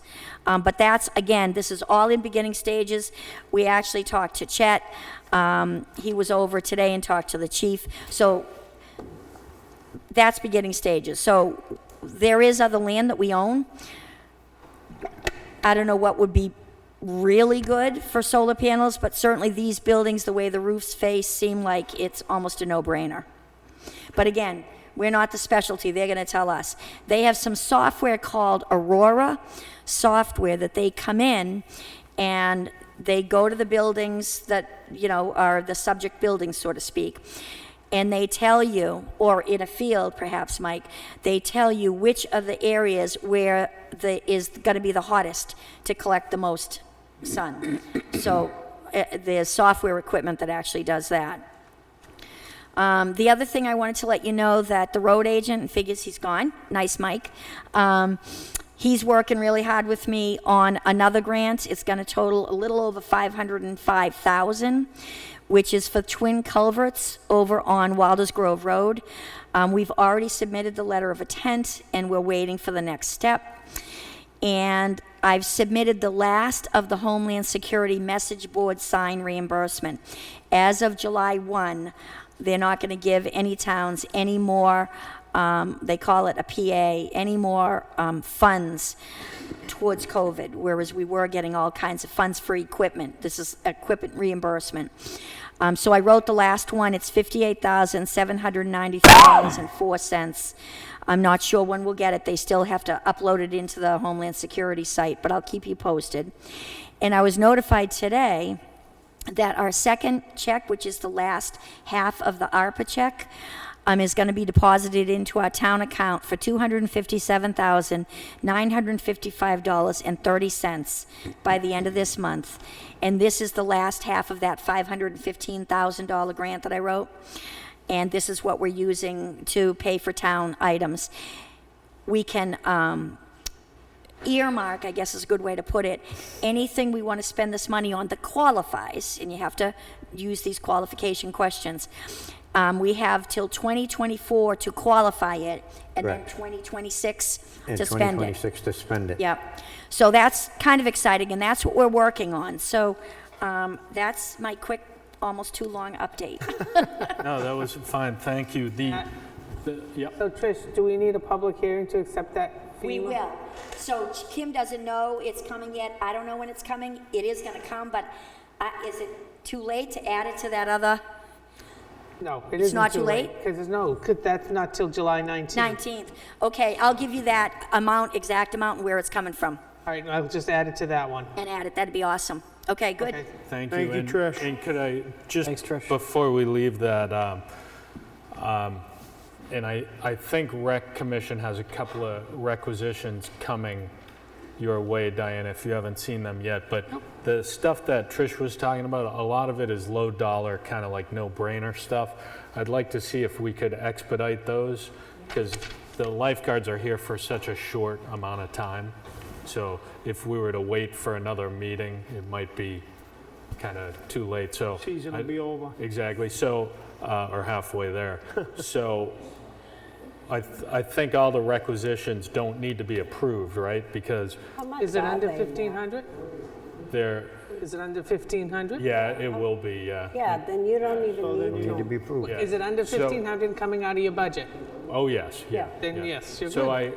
I see Peter on the Zoom, so Peter, if you touch base with Pat Masterson, we ought to be able to get everything those guys are gonna need, so we don't have to wait. As So long as hopefully- Recreation's approving it, you're good. Exactly, and we Yeah. did last night, so Yeah. hopefully Pete heard that and we can make that happen, so.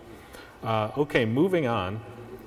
So F is a letter from Kingston Selectboard to our board concerning regionalizing fire departments.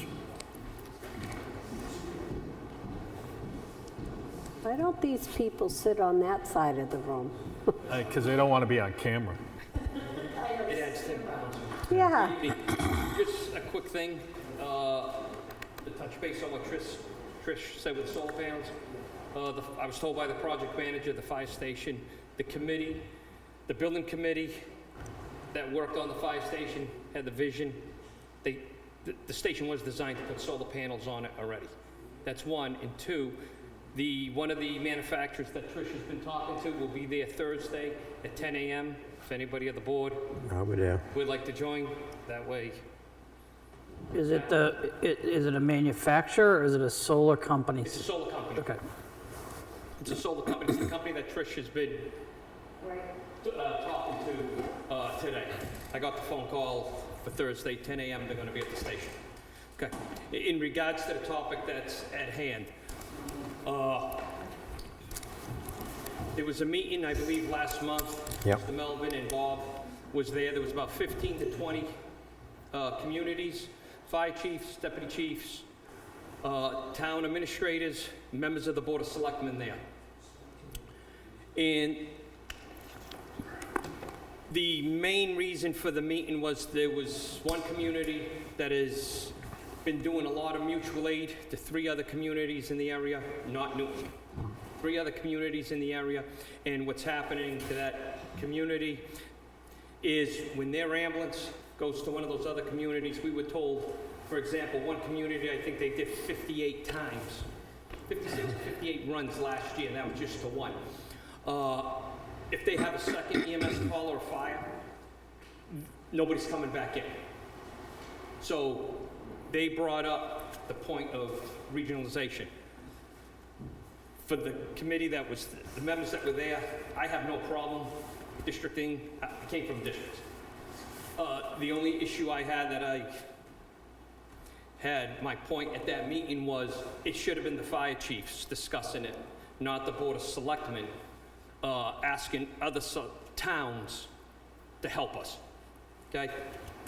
And Charlie and Bob can talk about it. You had call departments there and full-time departments there. Everybody is in the same boat. Doesn't make a difference who the chief is, who the department is, who the town is. Nobody wants to do this job. Doesn't make a difference if it's a full-time department or a call department. For example, there's a community that just received a SAFER grant to hire 8 full-time firefighter paramedics. They have 3. They had to redo the civil service list. Instead of firefighter paramedics, they had to lower it, which is the first time I was told neons, the firefighters EMT. They had 100 applicants. I think they have 3 that they're going through the process now. So a city cannot even get 8 full-time departments. One of the things that Bob brought up is all towns are poaching from each other. People are just going where the money is. As I brought up at that meeting, Newton is 17, I'm sorry, for you to walk through the door, it's $11.70 an hour. We lost, they're still here, but they're not here like they were. Within the past few months, we lost 4 members, 4 paramedics that had a beautiful percentage. Times are changing, they're starting a family. They tried to buy a house in Newton. They couldn't afford the prices of houses in Newton, plus the taxes. 1 moved to Kingston, 1 is out in Atkinson, 2 are out in Danville.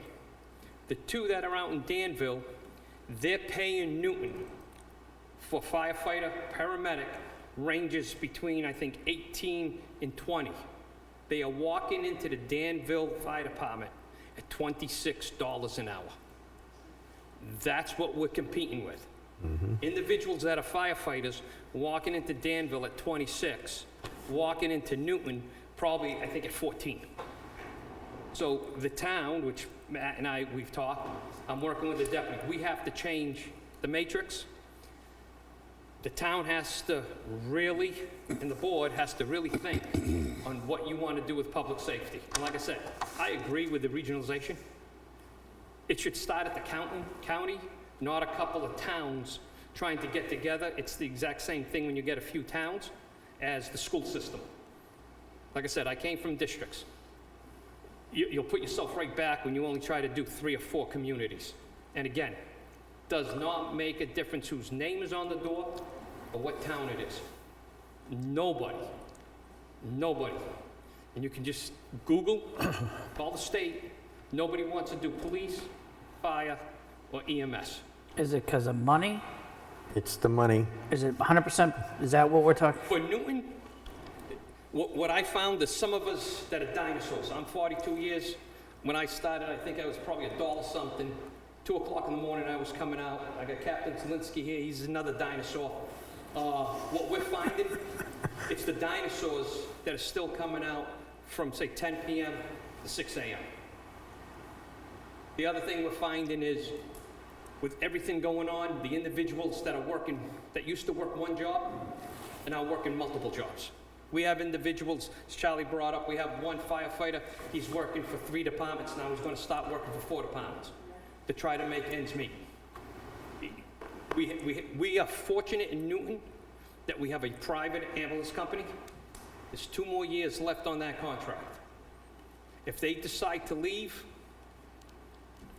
Yep. something I mean, right now, we wrote 2 grants for close to $750,000 for a whole new radio and a new ambulance.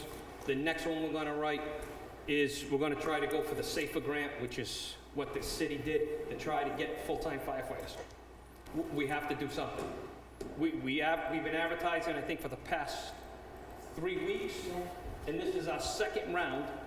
The last round, we were able, with the board, hire 1 per diem. He worked 2 months for the town of Newton. He walked into Peterborough. I believe it's town of Peterborough. He walked into the town of Peterborough. They hired him full-time. He just emailed me today. He wants to come back and do some day shifts. The individuals now are looking for 24-hour shifts, and they're looking for top dollar. We do not offer 24-hour shifts. We do not offer top dollar. Bob and Charlie heard departments there. They're paying $25 for per diem. One department's doing $100 for 2 members a night, a stipend, so they can guarantee 24-hour coverage. That particular town has Trinity taking care of them too. So we have some work to do, quite clearly. Yeah. And I think the logical next step is that, as you alluded to, is we need a fire department pay matrix proposed. Correct. To get in front of us based upon any wage studies or anything else that you have, NFPA, whatever, so. You'll have that probably within the next 2 to 3 weeks, and that is the standard of what surrounding departments are paying their members. Yep, sounds fair. Do not be shocked. As far as, I don't think this, you guys went to the meeting and you heard them out, but I don't think there's anything else where we owe them or anything else like that. Is that true? Did you get the mosquito finally, Charlie? The 2 individuals to your left. You get him? I think I got him. Can attest to it. The meeting died on the vine. Okay, all right. I just want to make sure no one's waiting for anything. And it died on the vine hard. Yep. You need to regionalize what everybody's getting paid. Yeah. And that stops. Seems to be the no pun intended, burning fire here. We're the only ones in the area, even smaller departments, are doing 24s. Yeah. We're not doing 24s. And we have a station that was built, a house. All right. Cool, thank you. Thanks, Chief. The chief was on next, but I asked him to table this one because he's been at the podium too much tonight. But on the way in, this is basically, just to let people know, I'm sure the board is looking for some hard numbers because earlier tonight the road agent talked about fuel prices out of control. We have a limited budget, so we have to figure out the best way to go with that budget for the town. So definitely we'll get those numbers and talk So what soon. numbers are we looking for? Just rate comparison in terms of fuel prices. So I think the chief knows what he's, I thought you got some. the sources he's going to get that from. So It's definitely cheaper, and it doesn't cost you anything yeah, to be part of that program. correct. We'll table it until. Okay.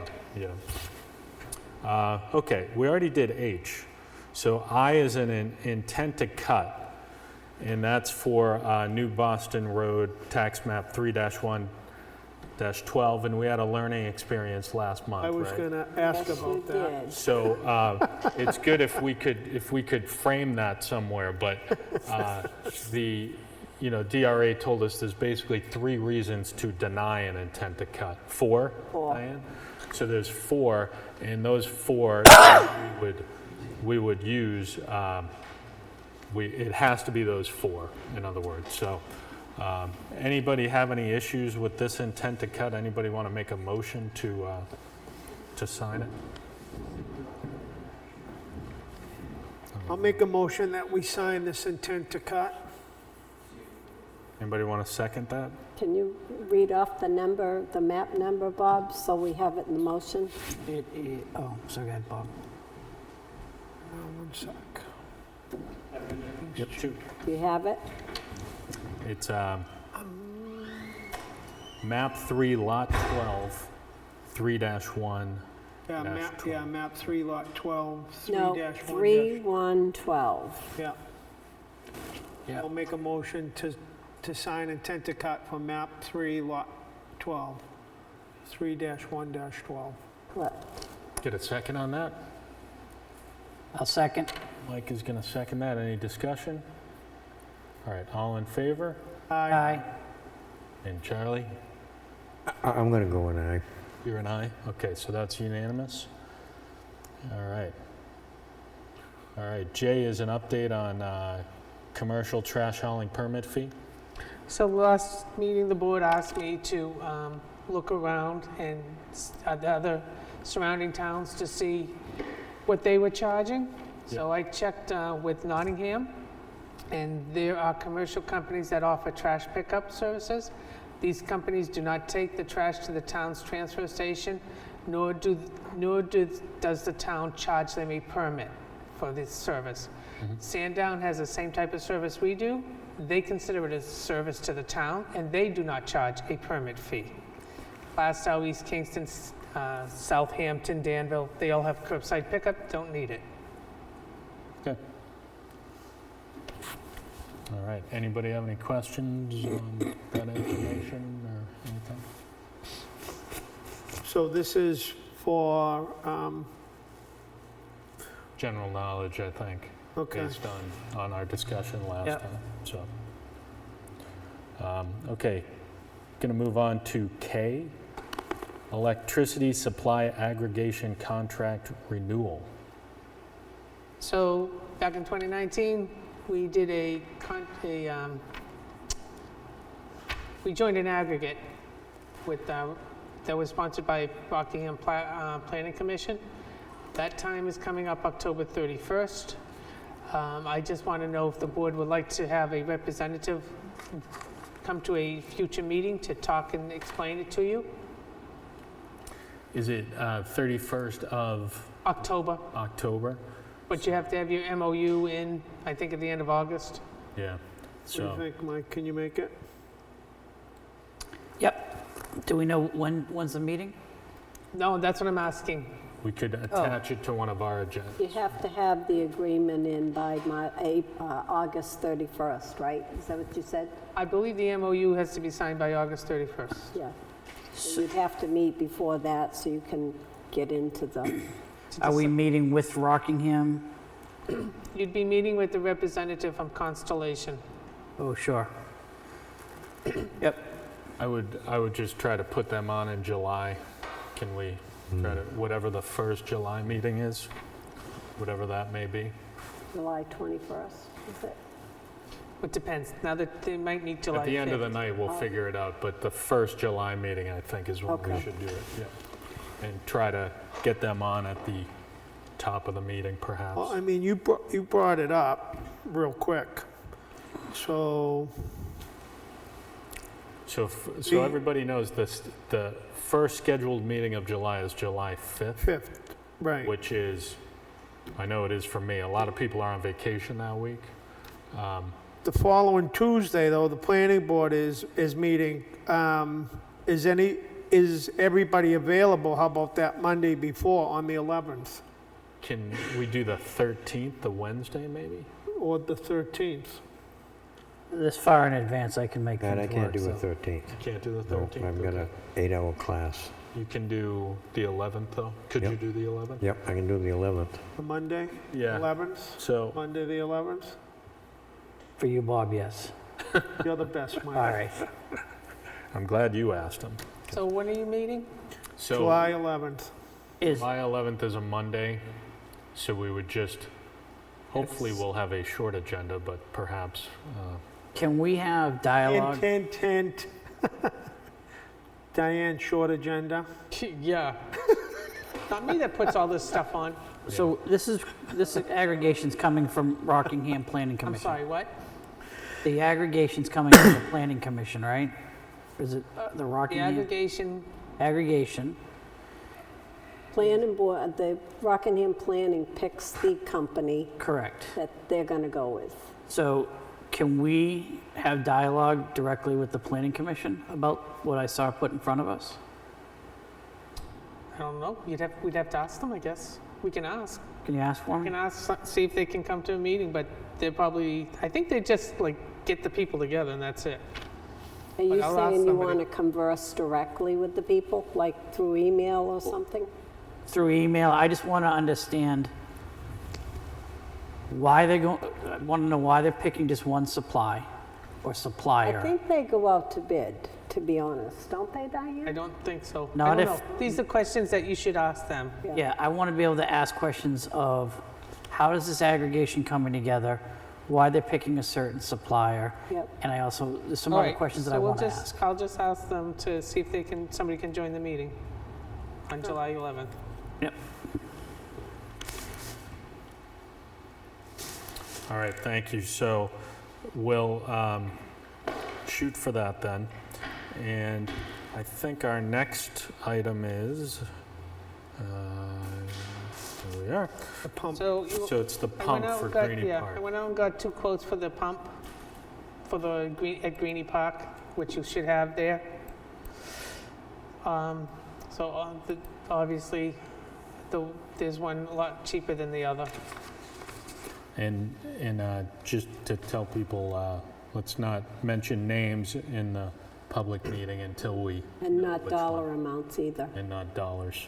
Yeah. Well, you're gonna have to when you make the motion. Well, they're not. Right, making until them- the motion, All right. I think is what I'm Well, saying. is there a, because I'm not familiar, like, I've heard of the one company with the shorter name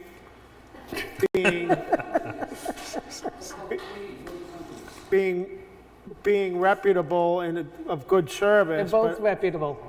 Yeah, Okay, that was my- both are local I companies with. Yeah, both are, reputation. both. Speaking, Yeah. I think the least expensive one, they both do their job fine. The Yes, least yeah. expensive thinks he can reuse the pipe and the wiring. Although he did quote it as that. How long's the pump been in the ground there? 20 years. So maybe we don't want to use the same wiring. Well, that's what he's saying. He'll check it out. And if it's bad, then he'll replace it. Well, that, without doing the the other package updates, the difference really wasn't all that much. It was only a couple grand. Yeah, yeah. What, Well, granted that you don't have, right? Right, so that is the inevitable question is, well, and therein lies the difference, so in the package of the one that's the couple grand more, from what I read, right? They're gonna upfront put all that stuff in newer and not have to revisit it. Well, according to this, no, it looks like he's going to, he added in the 400 feet of PVC piping at $5.24 a foot. So he did add it in. I think what he's saying, it might be, this would be the most it would cost, is I think what he's mean. And it may cost less if he can reuse the pipe. Joe, did you have something for us? Yes, as a homeowner, I would not want my 500 feet of pipe and wiring and everything reused if there was compromise in the first place. I think as a homeowner, they suggest you go with new stuff. I suggest we do the same thing because I think we're being pound wise and penny foolish for $2,000. We could probably take that money out of the town building fund. Well, that's what I'm saying. He does have it in here, the pipe and the wiring. I apologize. What I'm saying is we should not go with a company who's going to reuse it and thinks they can reuse it. Let's just go with new, that way we know it's there and it won't be a problem. And now they're warrantying it, Joe. And now they're warrantying it. So in terms of the language for that revolving fund, is there anything that would restrict us from using it for Which revolving fund? irrigation? Which revolving The- fund? I never get the Are name. you talking of about the town, The the capital town reserve? building? Capital reserve for town buildings and Oh, okay. that sort of thing. Is there language in there that would restrict us from using it for an irrigation system? No, It's not for, no, because it's not for really just the irrigation. yeah. It's for a building. I mean, there's water there's supposed to be water at the concession stand. Right, right, But right now, they can't do anything because there's no water. right, right. So, yeah. So I think what you're saying is, yes, we could use that I fund. think you can use it, yeah. Because we don't have this budgeted anywhere else, so we'd have to do that. So, anybody interested in making a motion? As to what, Matt? Just one or the other. Do we name? Well, you can for your motion, yeah. Okay, I would like to turn around and hire McKinney at the $8,590 to redo the pump. And Well, Charlie, I think the materials are in addition to that 8590. it's all right there, Matt. Right, Yeah, and it's then all there. Tank, labor and tank. materials. No, that's if you wanted to put the pressure controller in. Oh, okay, I'm sorry. Charlie's right. So Charlie's got a motion on the floor, 8590. Second it for discussion. Okay. Any discussion?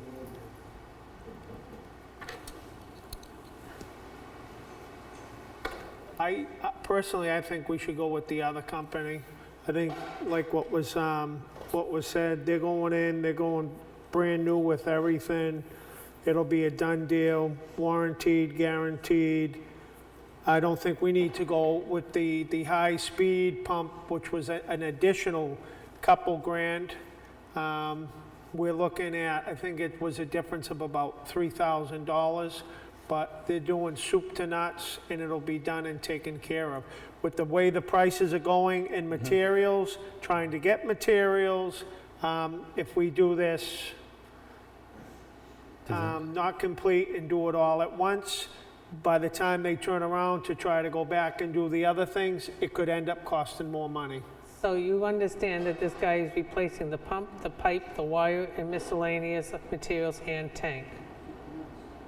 Which means they're gonna dig up a lot. He's doing the same work for less money. Right. McKinney. No, the other one they were doing a lot more. I think the other one just broke it out more, but, and it's coming up. The other one too said we have to excavate. You missed, this guy doesn't think we have to excavate. Yeah, one of the problems we always have in this situation is it's never apples to apples. Right. So somebody's format is one thing and somebody else's They will format is finalize wiring, pressure sensor, relays, switch, junction boxes. So they're doing all the electrical's gonna be new and taken care of. Installed a new Franklin single-phase variable speed electronic drive controller will be installed.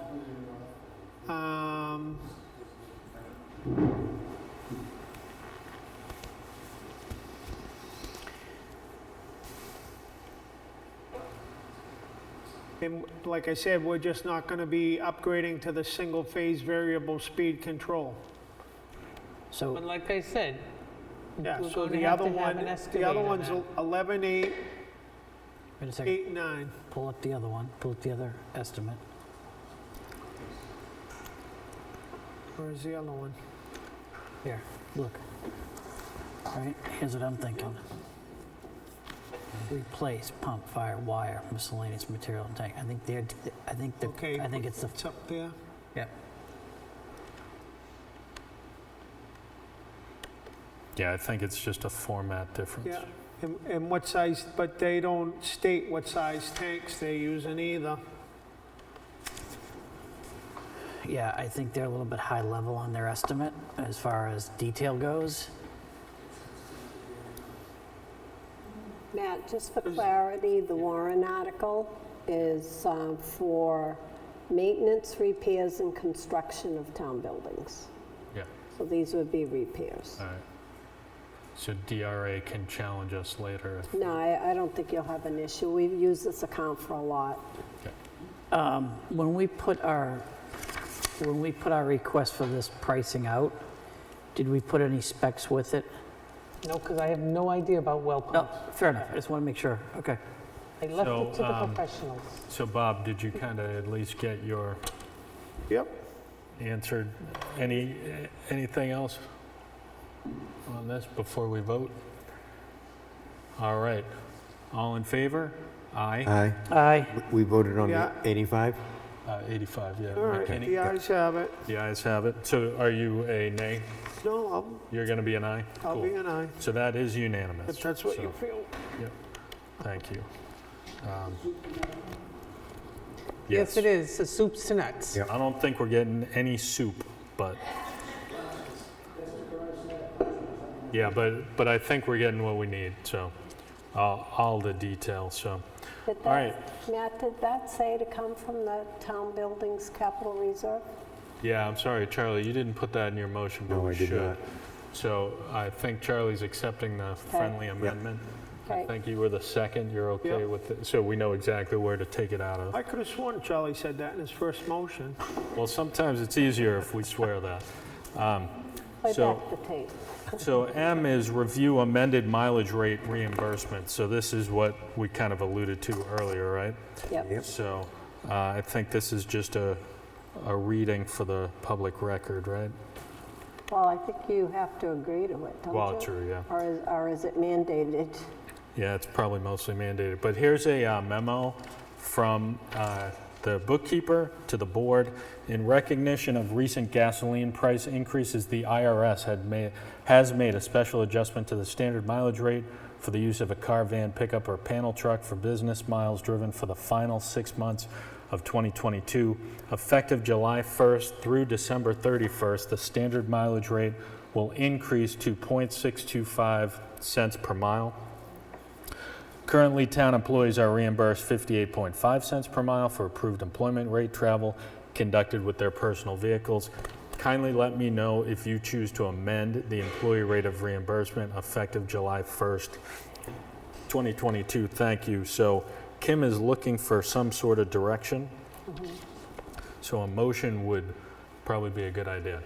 I'll make a motion that we approve the new Fed rate of 62.5 cents per mile. Only till December 31st. Yes, So effective July 1st effective July 1st. till December 31st. Seconded. Seconded by Bob. Any discussion? All in favor? Aye. Aye. Aye. All right. We're gonna go through these other motions. Yeah, why don't we do those really quick? Everybody, or somebody want to start running those down? I'll make a motion to seal the minutes. Came out of non-public session under RSA 91-A. Hang on, you already did that. All right, that one's already done. Yes, go All right, down. So That here's was the just other done. one about that state fueling. We want to do But that you- one? Nope, Not yet. because you tabled it. Skipping that one, tabled that. Okay. So You're down to other business. we did the intent to cut, the See, pump, see, other Diane business. gave you I am. all the soup to nuts No, I'm motions, scrolling so, right yeah. down here. All right, so manifest. I move to sign vendor manifest dated June 21st, 2022, in the amount of $115,826.81, of which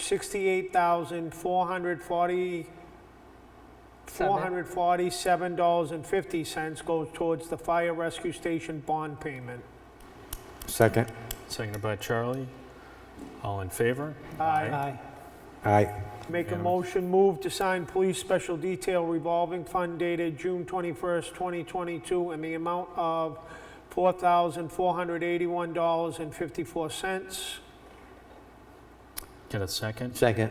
Seconded by Charlie. All in favor? Aye. I make a motion, move to sign payroll manifest to pay period June 5th through the 18th, 2022, with a pay date of June 23rd, 2022. The total payroll is $53,624.70, which includes It's $300.46, sorry. $301. $301.46 towards the ARPA administrative cost. Second. Seconded by Charlie. All in favor? Aye. Aye. Aye. I make a motion that we move to sign requisition 1040 FD for 2 pump valve intakes for engine 1 and tanker 4 in the amount of $3,580, funds to come from the Fire Department 2022 budget. Second. All in favor? Aye. Minutes, move to accept the non-public and public meetings dated June 7th, 2022 as written. Anybody want a second? I'll second it. Seconded by Mike. All in favor? Aye. Aye. Abstain. So that'll be 3 and 1 on that one. One abstain. I move to accept the non-public and public minutes dated June 16th, 2022 as written. Second. Seconded by Charlie. Any discussion? All in favor? Aye. Aye. That's unanimous. All right. That's it. I do have one thing. I'm gonna apologize in advance if this embarrasses anybody, but this is somebody's last meeting tonight, and it's not mine, by the way. Don't get excited. But I would like to make a motion. It's a proclamation. I'm hoping for the board's support. So I have in front of me Town of Newton, Rockingham County, New Hampshire Proclamation, Nancy J. Wrigley. Whereas we are here today to express special recognition to Nancy J. Wrigley and to honor her for her distinguished 38-plus year career with the Town of Newton.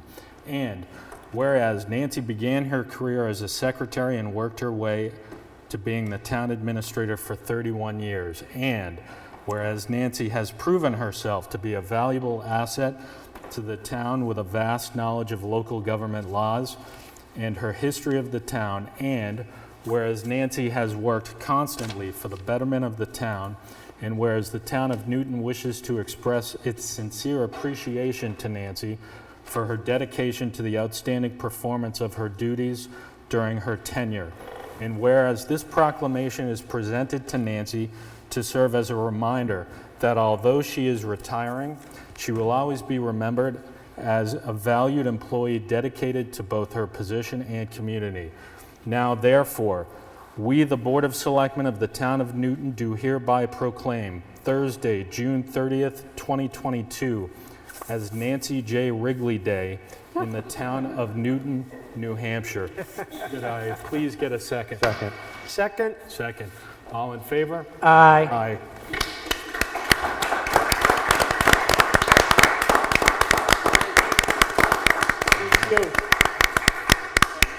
All right, so what this means is everybody in town on June 30th, she's going to hate me for this, has to come into the town hall and thank Nancy for her years of service and say, it's not really goodbye because she's still in the community, but it's thank you for, like I said this a couple of months ago, everyone in town, Nancy has done something to help you, you just didn't know it because she's the ultimate behind the curtain person helping the town. We all have jobs during the day. She keeps the town running, and we're certainly going to miss her. We'll try to replace her, but we won't really replace her. We'll just fill her shoes, and the town will move on. So again, thank you, Nancy, for all you've done for the town over the years. And anything left on the agenda? I would just like to say it's been my pleasure. This job has meant a lot to me over the years. It's going to be tough to walk away. Yeah, I'm sure. Yeah. You can Well, you crawl. could always you don't have to volunteer. walk. Yeah. Yeah, you can work at the transfer station. Yeah, there's openings. We have a lot of openings in town. Some opening on the Straighten that boards. place out.